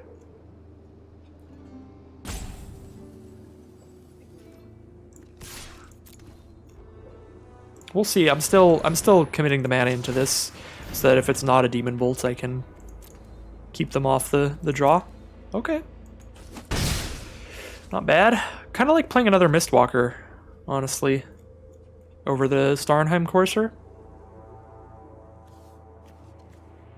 Because they could have like the 1 mana, 2 damage instant speed spell, and these Mistwalkers are quite good against that. And I can just start poking them with 2 Mistwalkers a turn instead of anything. I guess Starnheim Courser can hit them for 2 every turn without needing to dump mana into it. So it keeps them off of drawing cards from Cosmos Elixir without spending mana. The Mistwalkers could do that if I'm attacking with 2 Mistwalkers every turn, but I only need to attack with a single Starnheim Courser to keep them from drawing cards with Elixir.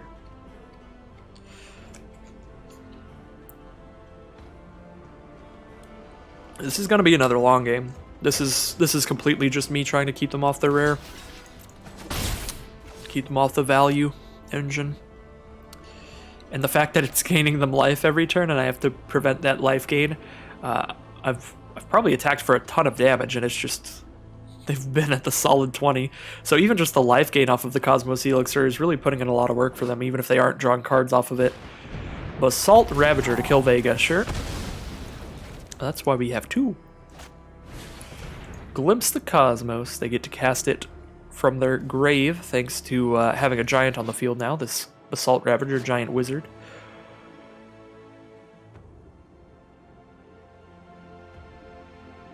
Probably casting Vega and foretelling an Iron Verdict to throw at their Basalt Ravager here.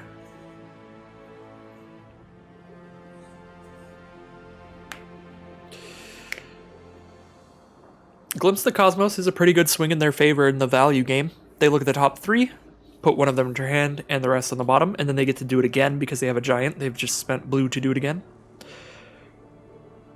At least I think they're casting this from grave. Yep. That was the second time they cast that.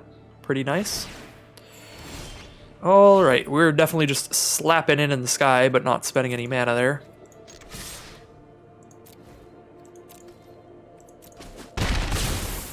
You know, I guess I could cast Clarion Spirit and a Vega rather than foretelling an Iron Verdict. And then I'm spitting out a 1/1 here. 1/1 flyer that seems solid, gets in for more aggressive flying damage.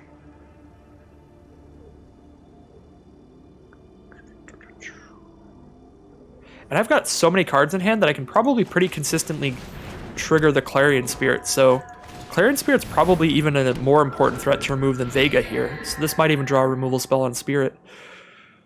And if it doesn't, if they just removal spell Vega, that's fine too. Then we're going to be just trying to double spell instead of trying to foretell. That being said, I do have a lot of foretell here. Either way, I'm really getting a lot of card draw, a lot of value here. Basically the Azorius strategy. Oh, good God.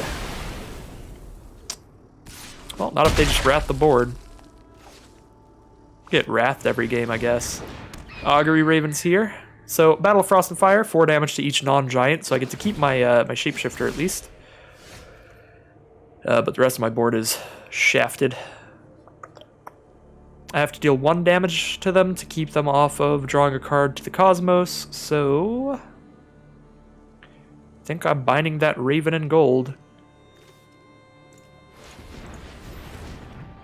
I don't have a third Vega in this deck, unfortunately, so we no longer need to foretell cards for value, so I could just Verdict their Ravager right now. And then they just have 3 cards in hand. What else does this do? Scry 3. When you cast a spell with converted mana cost 5 or greater this turn, draw 2, then discard a card? Wow, this thing is good. They're going to scry 3, and then they're going to draw 2, discard 1. Because they get to scry into a spell that's big enough to cast for the third part. Alright, our opponent is definitely back in the value game. Let's get rid of that Ravager. I don't want to sit here taking 4 a turn. I'm at 16 right now. That is actually pretty painful.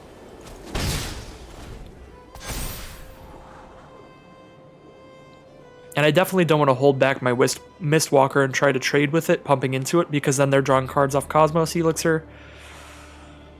Yeah, I would say a bomb-heavy format. We're getting double rared pretty hard. That being said, Cosmos Elixir less of a bomb, but it does completely change the game. As I said before, with Coma, there's just a lot of cards that completely, like, it turns into like a different kind of sub-game. There's positives and negatives to that. Like, this game definitely feels way different than a lot of the games I've played in this format because it's just fighting against, like, the Elixir value and stuff like that. So it's certainly interesting in that sense, but at the same time, it does feel pretty bad losing to really solid rares. So they have an Undersea Invader. I'm actually surprised they cast that there. They must have another 5 or greater card to draw 2, discard 1. Or they're just trying to get aggressive. I mean, I'm down at 16. That's fair, too. I can gain some life off the Doomscar Oracle. I can draw a couple cards with Gates of Istfell. I don't have any more counter spells in my deck. I already cast my 1, saw it coming. So even if I draw off Gates of Istfell, I'm not countering their 5 mana spell next turn. Could draw into removal for the Invader, though. Costs 5 mana to do, and I sack the gates. So 1, 2, 3, 4, 5, 6, 7. I'll have 2 mana up after I do that. Yeah, let's play the Oracle and the Mistwalker, I think. Gain some life. Gain some life, get some more flyers out here. I don't think I want a Harbinger, because a 1-3 doesn't change this board in any way. It would chump block the 5-6, but I don't even know if I want to do that quite yet, because I can cast this alongside another spell to gain a couple more life off the Oracle, which could be relevant. Well, there is the 5 or greater spell for the Battle of Frost and Fire. Now they're drawing 2 and discarding 1. Opponent has pretty much made up for all the cards that I drew off of Vega.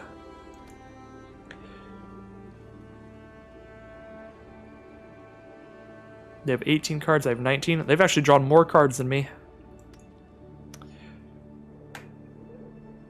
1 more card. But maybe they were on the play and then we've just drawn exactly the same amount. I don't remember at this point in the game. I think I was on the play. I guess, yeah, whoever's on the draw draws 1 more card. So yeah, since they're on the draw, we've drawn the exact same amount off of our value spells. Taken 5, down to 13. Definitely not chumping with Mistwalker. Bind the Mistwalker. The ferocious monster itself. One of the better creatures to be able to bind. Obviously, the lower power, whatever you're binding, is the better. And Mistwalker's a great low power creature to do that too, so really solid stuff. I have 1, 2, 3, 4, 5, 6, 7, 8. So I have enough to spend 5 into the gates and have 3 mana up. Yeah, I don't need to pump Mistwalker to keep them off the Cosmos, so we'll do it.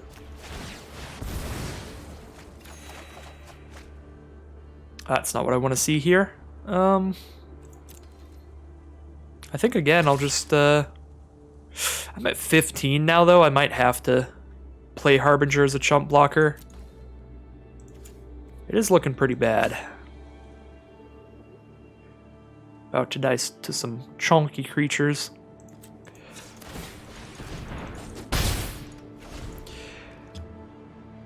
Yeah, this Cosmos Elixir has been pretty insane. I think the game's gone long enough now that it might have gained them 20 life, in which case if they just didn't have Elixir, they'd have taken 20 by now. Regardless, because they had the Cosmos, I had to make plays like using my Bound in Gold on their Augury Raven that I would not have had to do if they didn't have the Cosmos. Because if they didn't have Cosmos, I can just block the Augury Raven with my 1/4 Mistwalkers all day, but the fact that they have Cosmos means if I'm not constantly hitting them for 2, they're just drawing 2 cards a turn every turn. I guess maybe I have to try to pivot to the mill game plan, but it's probably too late for that. I just let them draw 2 every turn off Cosmos.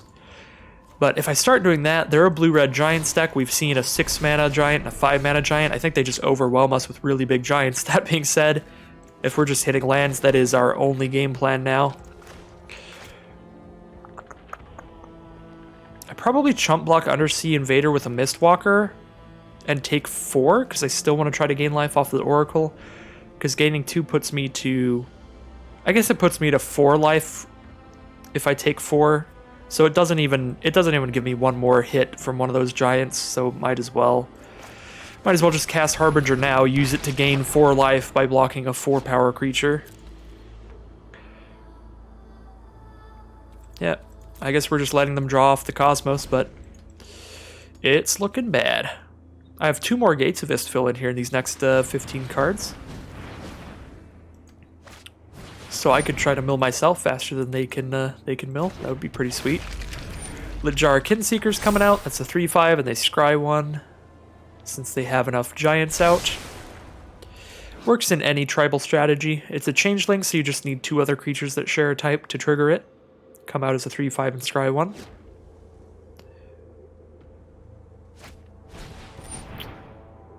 Well, that sucks. I have no spells in hand, so I may as well do some extra damage to my opponent here so they don't draw a card off the binding. Woo! I mean, they already weren't going to draw a card because they were going to take 1 there, but now I can be like, send a message. Because I just lose this game. I'm no longer even on the mill plan. I have no plan. I'm at 6 life and I'm going to take 4. If I don't double block, and if I do double block, then I have just no plays. I guess, yeah, I could double block Bergstrider if they sent him with both take 5, go to 1, and then I just have to top deck something. I've got 2 lands in hand. There's nothing in my deck that'll get out of this one. I regret to inform you. My plays are now entirely for style points, like doming my opponent for 4 with Mistwalker. Well, that is definitely gonna be it here. But let's scare our opponent. If this were an IRL game of Magic just at my local game store, I could cheat and foretell an island to scare my opponent. But I can't foretell an island here. Well, that's just really rude. Bind the monster is pretty good when you gain 2 life every single turn. Triple bind the monster. It is the deck for it with Cosmos Elixir in there for sure. I have my emotes off, but it still lets me emote to my opponent, so I don't even know if that's just emoting into the void or if they see that. I'm unsure. Well, that's 1 win and 2 losses now. Not the end of the world. We can still make it into a 7-win run. We've had some long, interesting games with some cards that really have changed the course of the game. Both of our losses were at least really long, interesting games that were complex and fun to try to think out. To the point where I'm not sure every play was like the best play, because there were just a lot of lines we could do, especially in the early game of that last game. With the Vegas, we were constantly having like 7 cards in hand, so just tons and tons of different options at all times. So I'm liking the format for that aspect of it. But yeah, I would say my biggest fear so far this early into the format is that it is potentially pretty bomb heavy. I could be just getting unlucky, but looking back, both of our losses here were against some pretty absurd rares. Lose to a coma and then get our field wiped by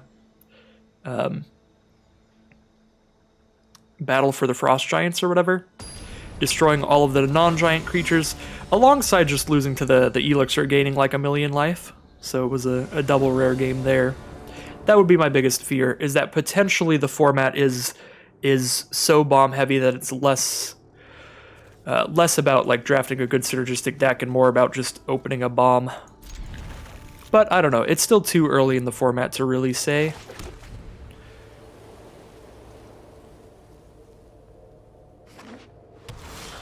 Alright, opponent starts with a Volatile Fjord. Alright, turn 2 we get to foretell Behold the Multiverse or Doomscar Oracle. Probably not casting Oracle for a while because I'm going to want to Mistwalker next turn, so I will foretell the Behold the Multiverse instead.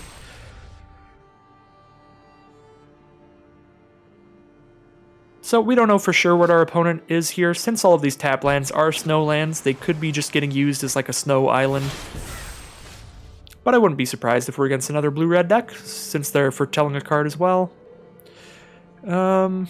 Could play this tapped land and Behold, or I can just drop down a 1/4 on this board.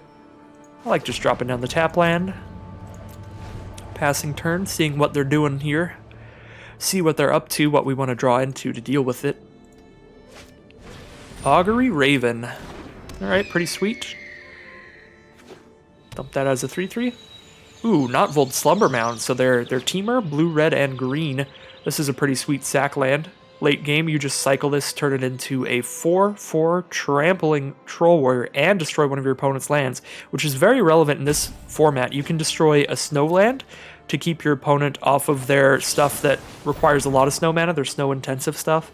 And you can blow up a non-basic land that has a sacrifice effect, like Gates of Istfell, if your opponent doesn't have the mana up to use it at the time. So pretty sweet stuff there.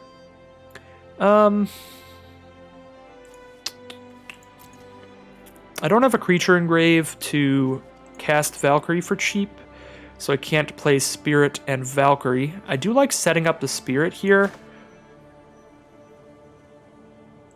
I guess next turn I'd have enough mana to cast the Spirit and the Oracle, because I've got 6 lands in hand, so I can just hard cast the Valkyrie. Offer the trade with the Raven, if they send in.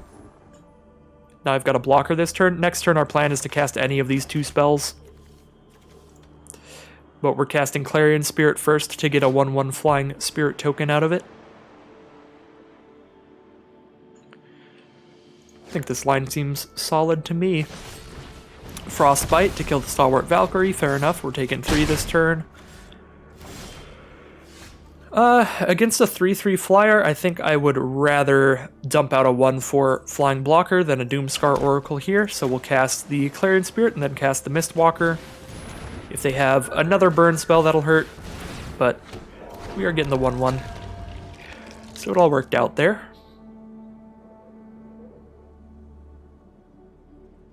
Pretty solid turn overall. We've also got another Gates of Istfell, so we're going to have a really solid late game being able to just sacrifice these lands and get out of the flood, drawing extra cards here. I do need to make sure that I can sacrifice my Gates before they can blow them up with the Not Vold Slumber Mound. They need 7 mana total to do that, one of them being the Slumber Mound itself, so they need 6 other lands. So 1, 2, 3, 4. They're 2 mana away from using the Slumber Mound. They need another green as well, so we do need to pay attention to that, so we know when we have to hold up the mana to sacrifice Gates in response. But for now, I think we're okay to just run out another one. I kind of like shutting off their 1 flyer with Bound in Gold, because I can cast Oracle and Bound in Gold here, get another Spirit token, and shut off their flying blocker and just start sending in with Spirits. That seems solid to me. That 4/5 is going to have Hexproof as long as it's untapped. We can just sit here and chump block it with 1/1 Spirits if it comes to that, but we're gaining life and producing little 1/1 tokens now and then. So I think we've got good action against just taking 4 a turn if we start putting pressure on our opponent instead. I could also double block with Clarion Spirit and Doomscar Oracle now that I have no more spells in my hand to cast 2 spells in 1 turn. That might be a solid choice, but then with the Gates of Istfell, I am planning on drawing a lot of cards soon to maybe get out of that. I'll just take the 4 for now, because we're also gaining 2 life off the gates.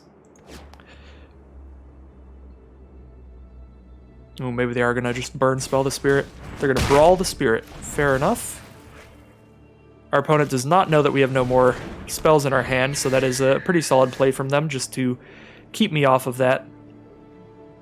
I could Behold the Multiverse, but I can also literally just sacrifice this land and not worry about the Slumber Mound here.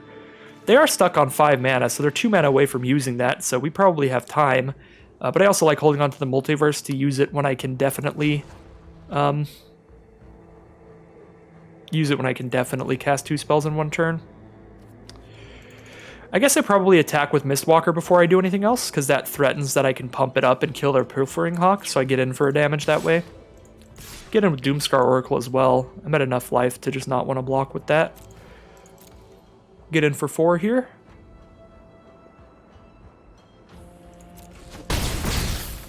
Now we'll sack the gates. Hit a Depart the Realm and a Bind the Monster. It's pretty solid. Don't think I'm wanting to bind the 4/5, am I? I take 4 from it once, but then it never attacks me again. I've got 2 little spirit tokens to chump with. I could bind the Pilfering Hawk to just keep getting him with flyers. I guess Pilfering Hawk is not a great flying blocker, but it does hold off these spirits, so Mistwalker still gets to get in every turn. Yeah, since Mistwalker is getting in every turn, I'll go ahead and bind the 4/5. Go to 13. I was going to just get hit by that again this turn. I'm not chumping it there, I think. Because these 2 flying spirits, I could double block the Pilfering Hawk with them and kill that, unless they move the equipment around. Does cost 2 to move around there. Ravenous Lindworm. So now they can throw the equipment onto the Lindworm instead, but we can Depart the Realm to slow that down, and potentially just draw into another removal spell. So they have almost enough for Slumber Mound. They have green, red, and 1/2. If they just drop a basic, I'm not going to play Gates of Istfell here, because if they just drop a basic, then they just use Slumber Mound and kill my gates and stop me from drawing 2. So we're going to hold off on our gates. Because it comes into play tapped, we can't use it the turn we play it. So I'll just play this Glacial Floodplain, and that's definitely the target for their Slumber Mound if they activate it. So I like just foretelling both of these cards. And now I can cast whichever one I want to cast next turn, which will most likely be Behold the Multiverse. I probably am chumping the Lindworm with a 1/1 token. I guess if they block here I can't do that, but I kill Pilfering Hawk, so it's worth it. If they do block to pump anyway. Yeah, I think I'm chump blocking, drawing some cards off Behold the Multiverse this turn.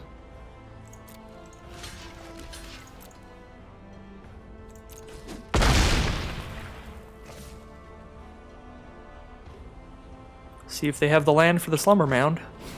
They do not have the land for the Slumber Mound. I'm probably going to have to end up playing around this Slumber Mound for quite a while before I'm drawing off Gates of Istfell. Because I can't afford to just... There goes Gates, it's gone. I'm also going to be holding on to the Depart the Realm to kill their 4/4 Trample token. To play around that as well. Because returning a token to a hand just permanently kills it. Ooh! Cyclone Summoner? That is a Troll Warrior, it's not a Giant, so Cyclone Summoner kills all the tokens on the board.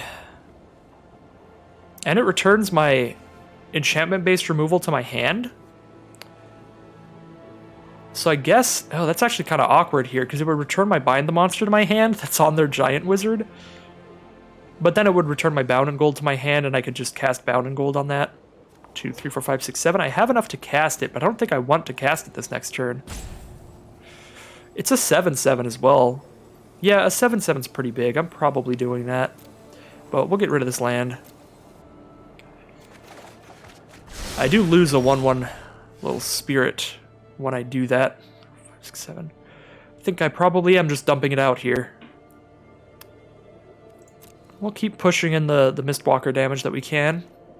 And I'll send him with the spirit token as well, since the spirit token will die.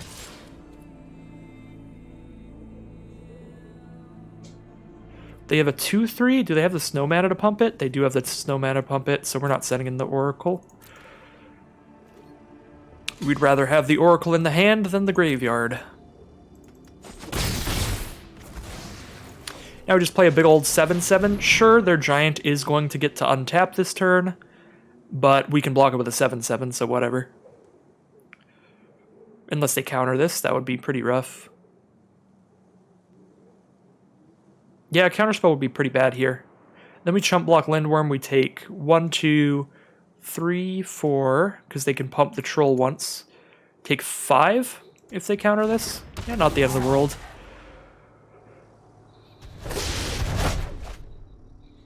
Alright, and I'm not playing the gates, because if they play a basic land and blow it up, that would be bad for me. I guess, no, this is probably the turn I should have just dropped it out. Because if they're just blowing up my gates, that means that my Cyclone Summoners just slap it in. Whatever, they get a troll token.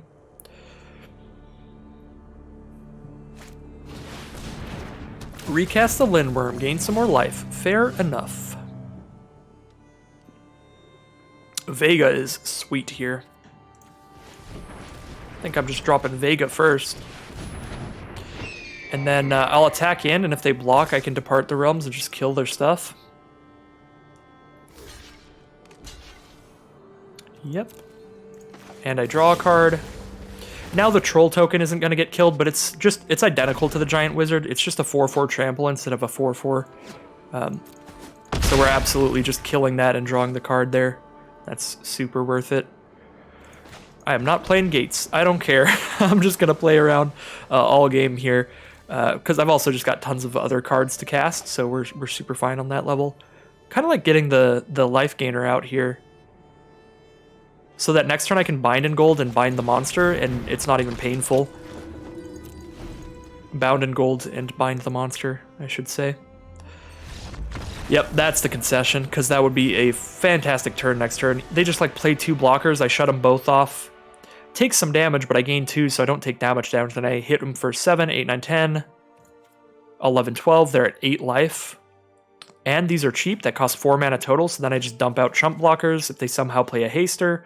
After that, yeah, we had that pretty solidly. Cyclone Summoner actually was pretty great there. That was super solid.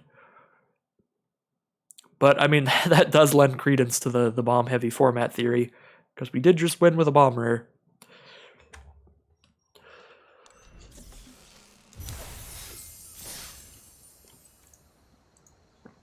Two wins and 2 losses. Heading into round 5 here. Let's see if we can't get a 4-3-1 run out of this. 4-3 is what I always want to hit. That's where you get 1,400 gems out of it. It costs 1,500 to enter. So that's a super solid entry fee for just scooping up all those packs.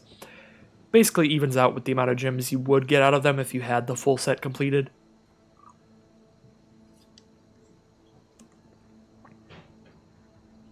See if we can't get a 4-3 here.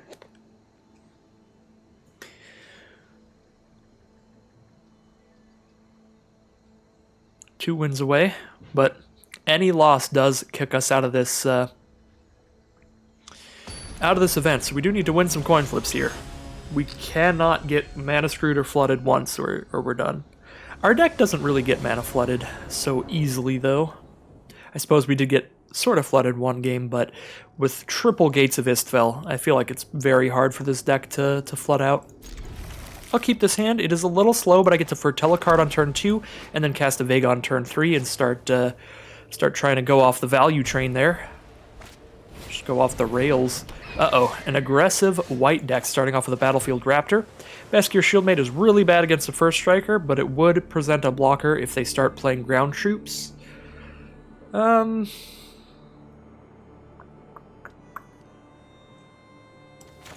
Kinda like Foretelling Behold. If I hit a 4th land, then I get to play Vega next turn, and turn 4 I get to play Shieldmate and Behold.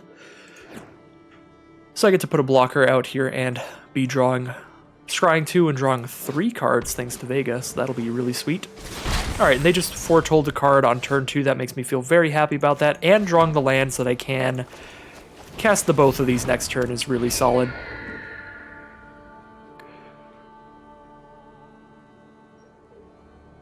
It's entirely possible they can just kill Vega here. It would be a sad day for me, but it happens.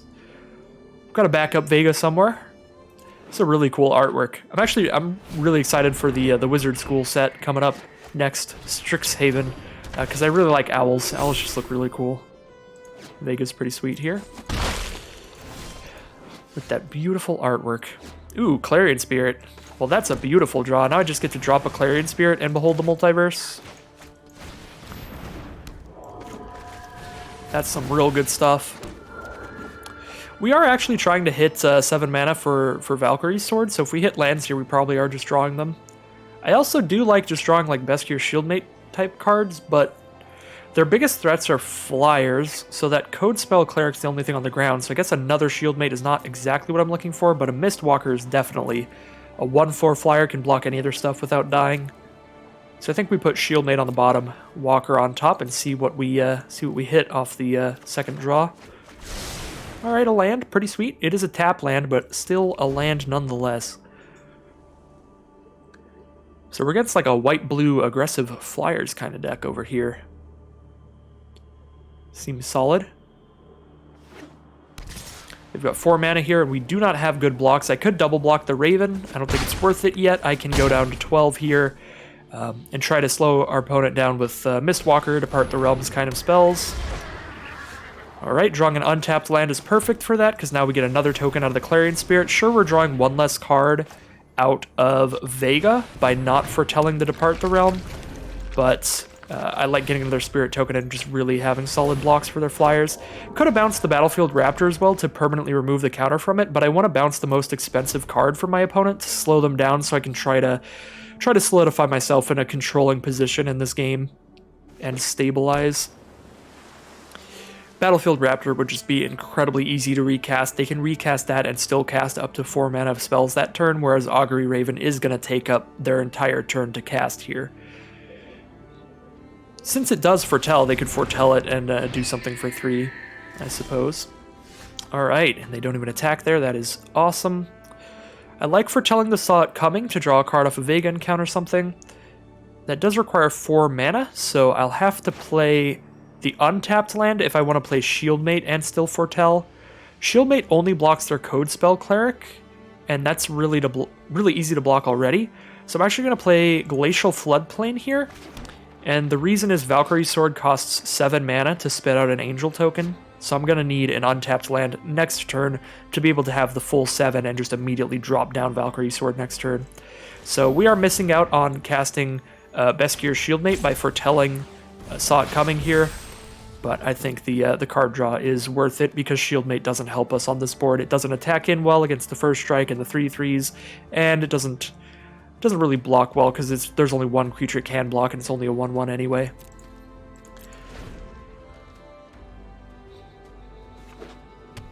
Opponent has 6 mana now.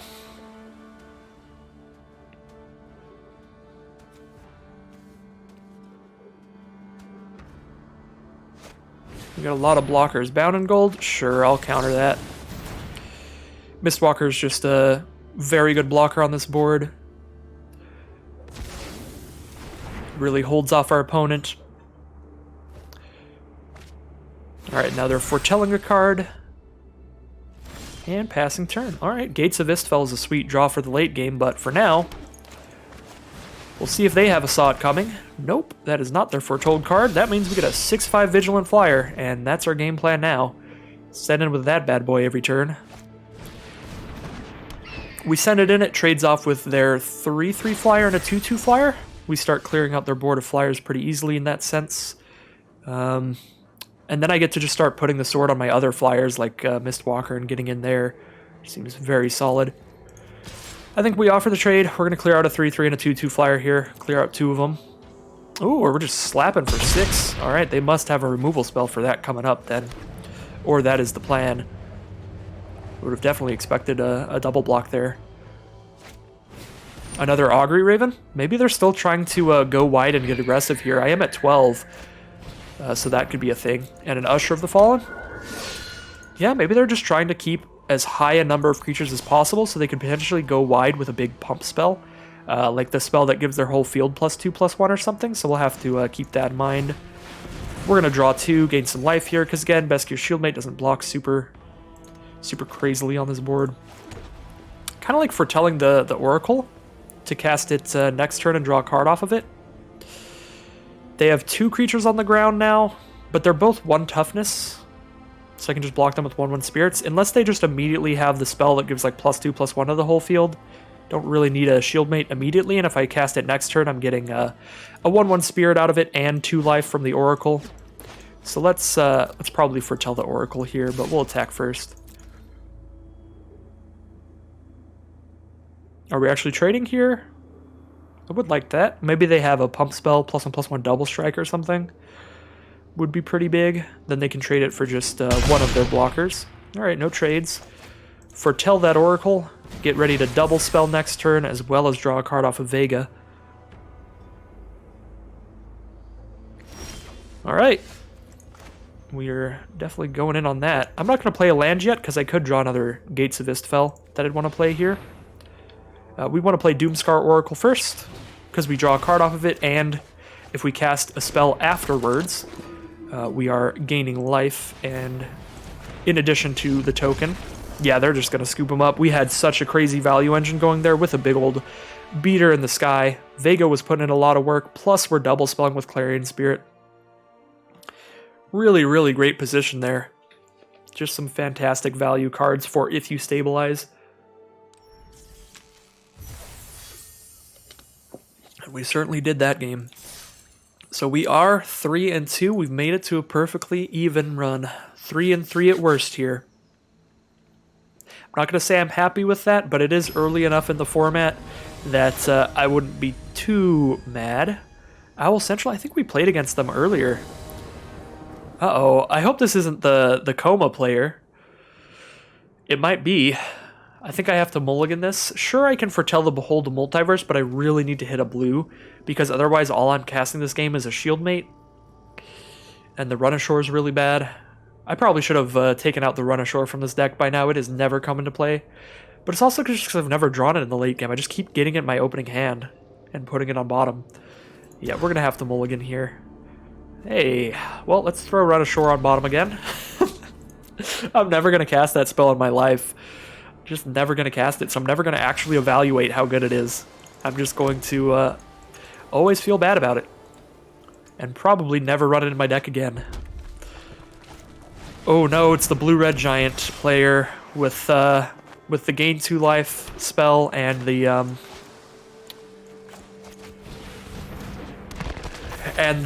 board wipe that destroys all non-giants. I guess this game we get to play around that, but Cyclone Summoner is going to be really bad against them. It's just not going to return anything important.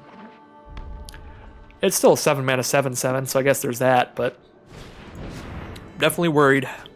Definitely concerned. Depart the Realms is the draw.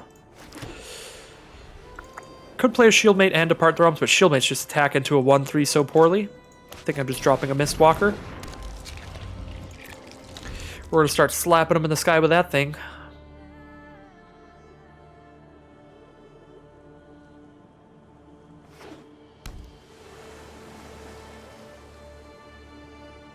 We've got 4 mana now. They have a treasure token, so they could have 5.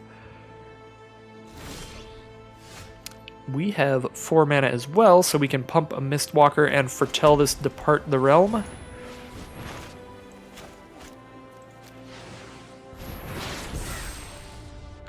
Again, not really putting a Shieldmate out on this board. I'd rather just poke in for 1 more damage, to be honest.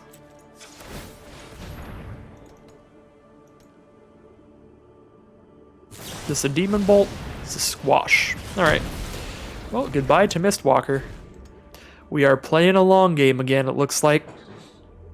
Gonna be staring each other down. The Vault Rubber does get them treasure tokens from exiling creatures in their grave, but they don't have a lot of creatures in their deck, just a lot of big beefy giants, I think.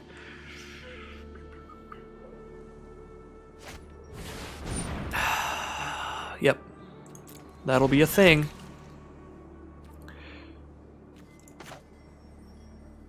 So I could bounce it right now with Depart the Realm, or I could just wait and bounce it the turn that they'd be drawing a card off of it. I guess I bounce it right now. It slows them down just as much. Either way. Stalwart Valkyrie is the draw. I suppose I should have actually waited till my draw step, because if I top-decked Vega, then I could have cast Vega and then cast the Depart the Realms off of the Harbinger's mana, and then I would have drawn a card when I did that. So that was worth waiting till my turn at the very least, even if I'm not waiting until their end step.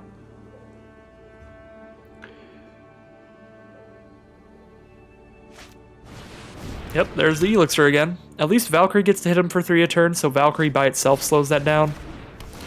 Well, I mean, taking 3 means they're 2 turns away from drawing the cards off of it, but again, as we saw last game, even just that life gain is going to come in pretty huge here.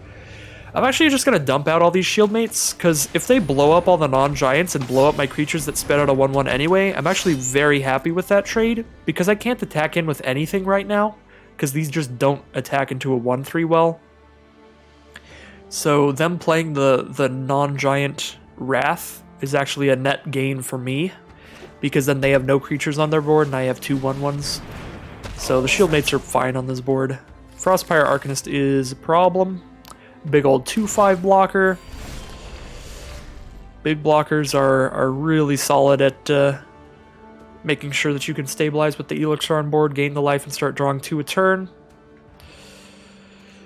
Don't actually have the second blue for my Gates of Istfell here, which is real awkward. Harbinger only taps for instant sorceries or foretell cards. Not gonna lie to you, it's looking like a bad end to this run. It's looking like we're about to lose to the same deck that we already lost to earlier, to the same bomb rare that we already lost to earlier, which is a really unfortunate way to end it. So yeah, this is really not a good matchup for the Shieldmates, but I still don't think they're a bad card. They just don't line up against 1/3s well. I like the Shieldmates in this deck just for stopping other aggressive decks when we go against Boros or White-Black Double Spell, or even Selesnya tokens. Anything like that, just having those early blockers to just trade off all the time, I think is fine. They're good as just like our only ground creatures to sit on the board, muck it up, and help our flyers get in.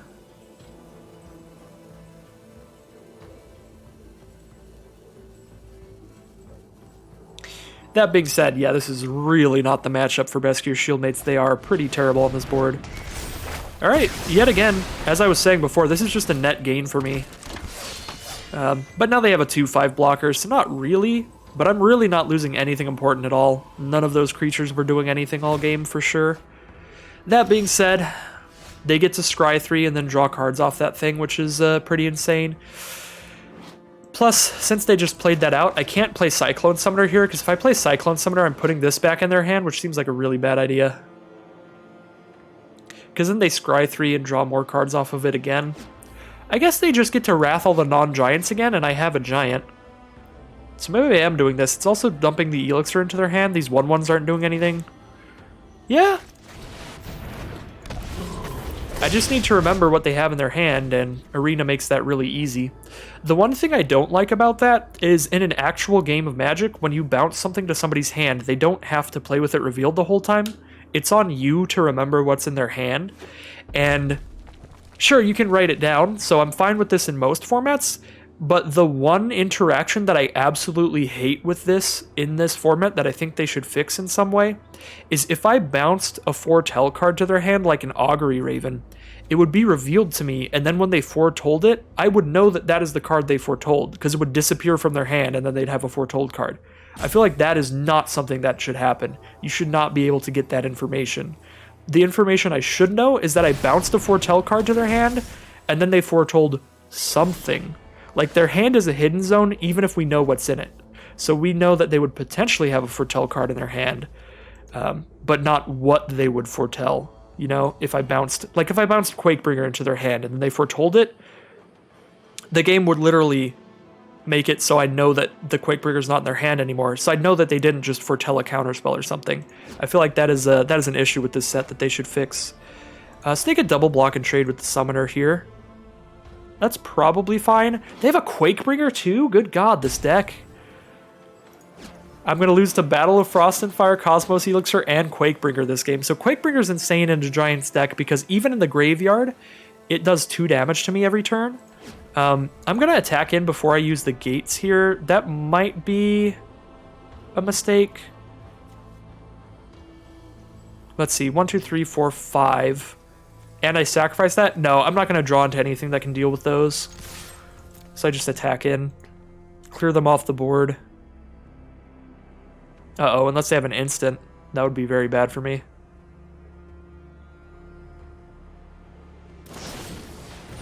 I think just squash it.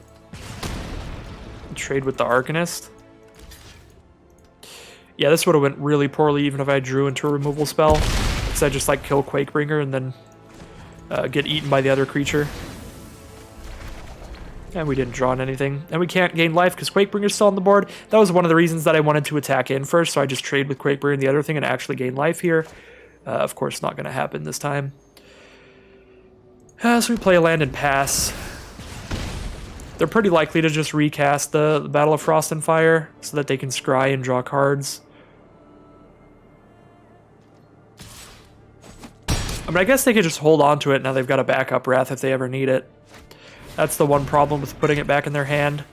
But I was like, I get a giant here, and I have a lot of creatures that are technically a giant. It's kind of whatever. I'm so dead this game. Triple bombed incredibly hard. Do I draw 2 or just shut off Quakebringer's ability to attack and block? If I shut off Quakebringer's ability to attack and block, it still does 2 to me every turn, but it does 2 to me every turn even if it's in their graveyard, if they control a giant on the field, so I suppose I do. I'll just bind that and drop a Shieldmate. Pass the turn. If they nuke my Shieldmate, at least I get a little 1/1. But yeah, they're drawing 2 cards a turn again because they're back up to 21. We are tremendously dead against these really solid bombs. Agar the Freezing Flame into the Wrath effect. So now when they're using the Wrath effect, they're drawing a card for every card they killed. Mistwalker is a good draw because it's not going to die to the Wrath. I'll dump that out, I guess. Not going to dump out Vega. Vega will just die to the Wrath.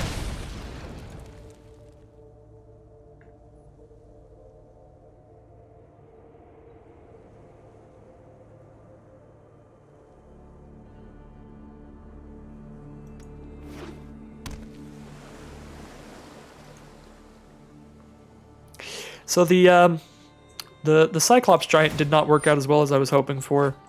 I was hoping they just wouldn't have big enough stuff to dump on the field to start just blocking it every turn. And that would be our game plan here, that the 7/7 Giant would maybe be bigger than their Giants, but they had tons of Giants and the burn spells to throw at it as well. Undersea Invader, okay. Well, now I can counter their Wrath. And I can counter the Wrath with Vega on the board. That's actually really nice. Draw a card by doing that.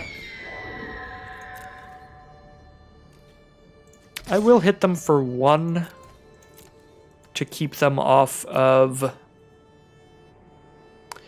the Elixir draw. Or I guess I won't.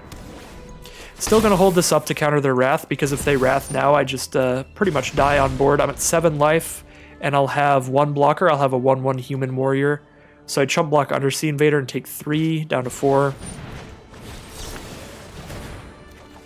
This is one of those situations where I literally saw that coming because I put it back in their hand.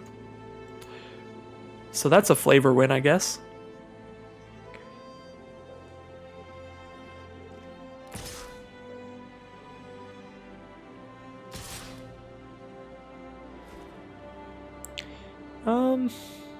I can double block Agar to kill it. I've got another Vega in hand that I can't cast otherwise, so might as well kill one of their things and get a chump blocker for next turn. They could also just have like a burn spell or a pump spell for my face here. They do... Well, I guess they don't draw a card off Agar there, because they did 2 to my 2/2 and 1 to my 1/1. They didn't deal excess damage there. Quakebringer makes it so I can't gain life, so at the beginning of my upkeep, I just die, no matter what I do. Yeah, I guess there was that. I forgot about Quakebringer. Yeah, we were incredibly dead this game, regardless. It happens. I guess I can hit for 1 so they don't draw a card at their end step, but it's not even going to make it to their end step, it's just going to make it to their upkeep. Now we have died. That's another thing on Arena that can really bug me. I hate that you can get paired up against the same opponent in the same draft when both of you are playing the same decks. Like, that hurts a lot. I guess it gave us a wider understanding of their deck. We got to see that they actually had 3 bomb rares, not 2. And Quakebringer as well. Well, that was a rough draft altogether, I'm not going to lie. I mean, 3-3 you can't be too unhappy about. It's a nice 50-50 record, but all of those losses were brutal, like somewhat irritating stuff. Losing to an insane mythic with Coma that's just... after the long game too, and then losing to the same multiple bombs twice in a row for the other 2 losses. I think every single loss here was, I don't know, just really hurt my soul internally. And I forgot to open my packs in the video in my last drafts, so apologies on that. I do usually do that at the end here while I'm giving the outro. So we only got 2 packs this time. But we'll open them up anyway.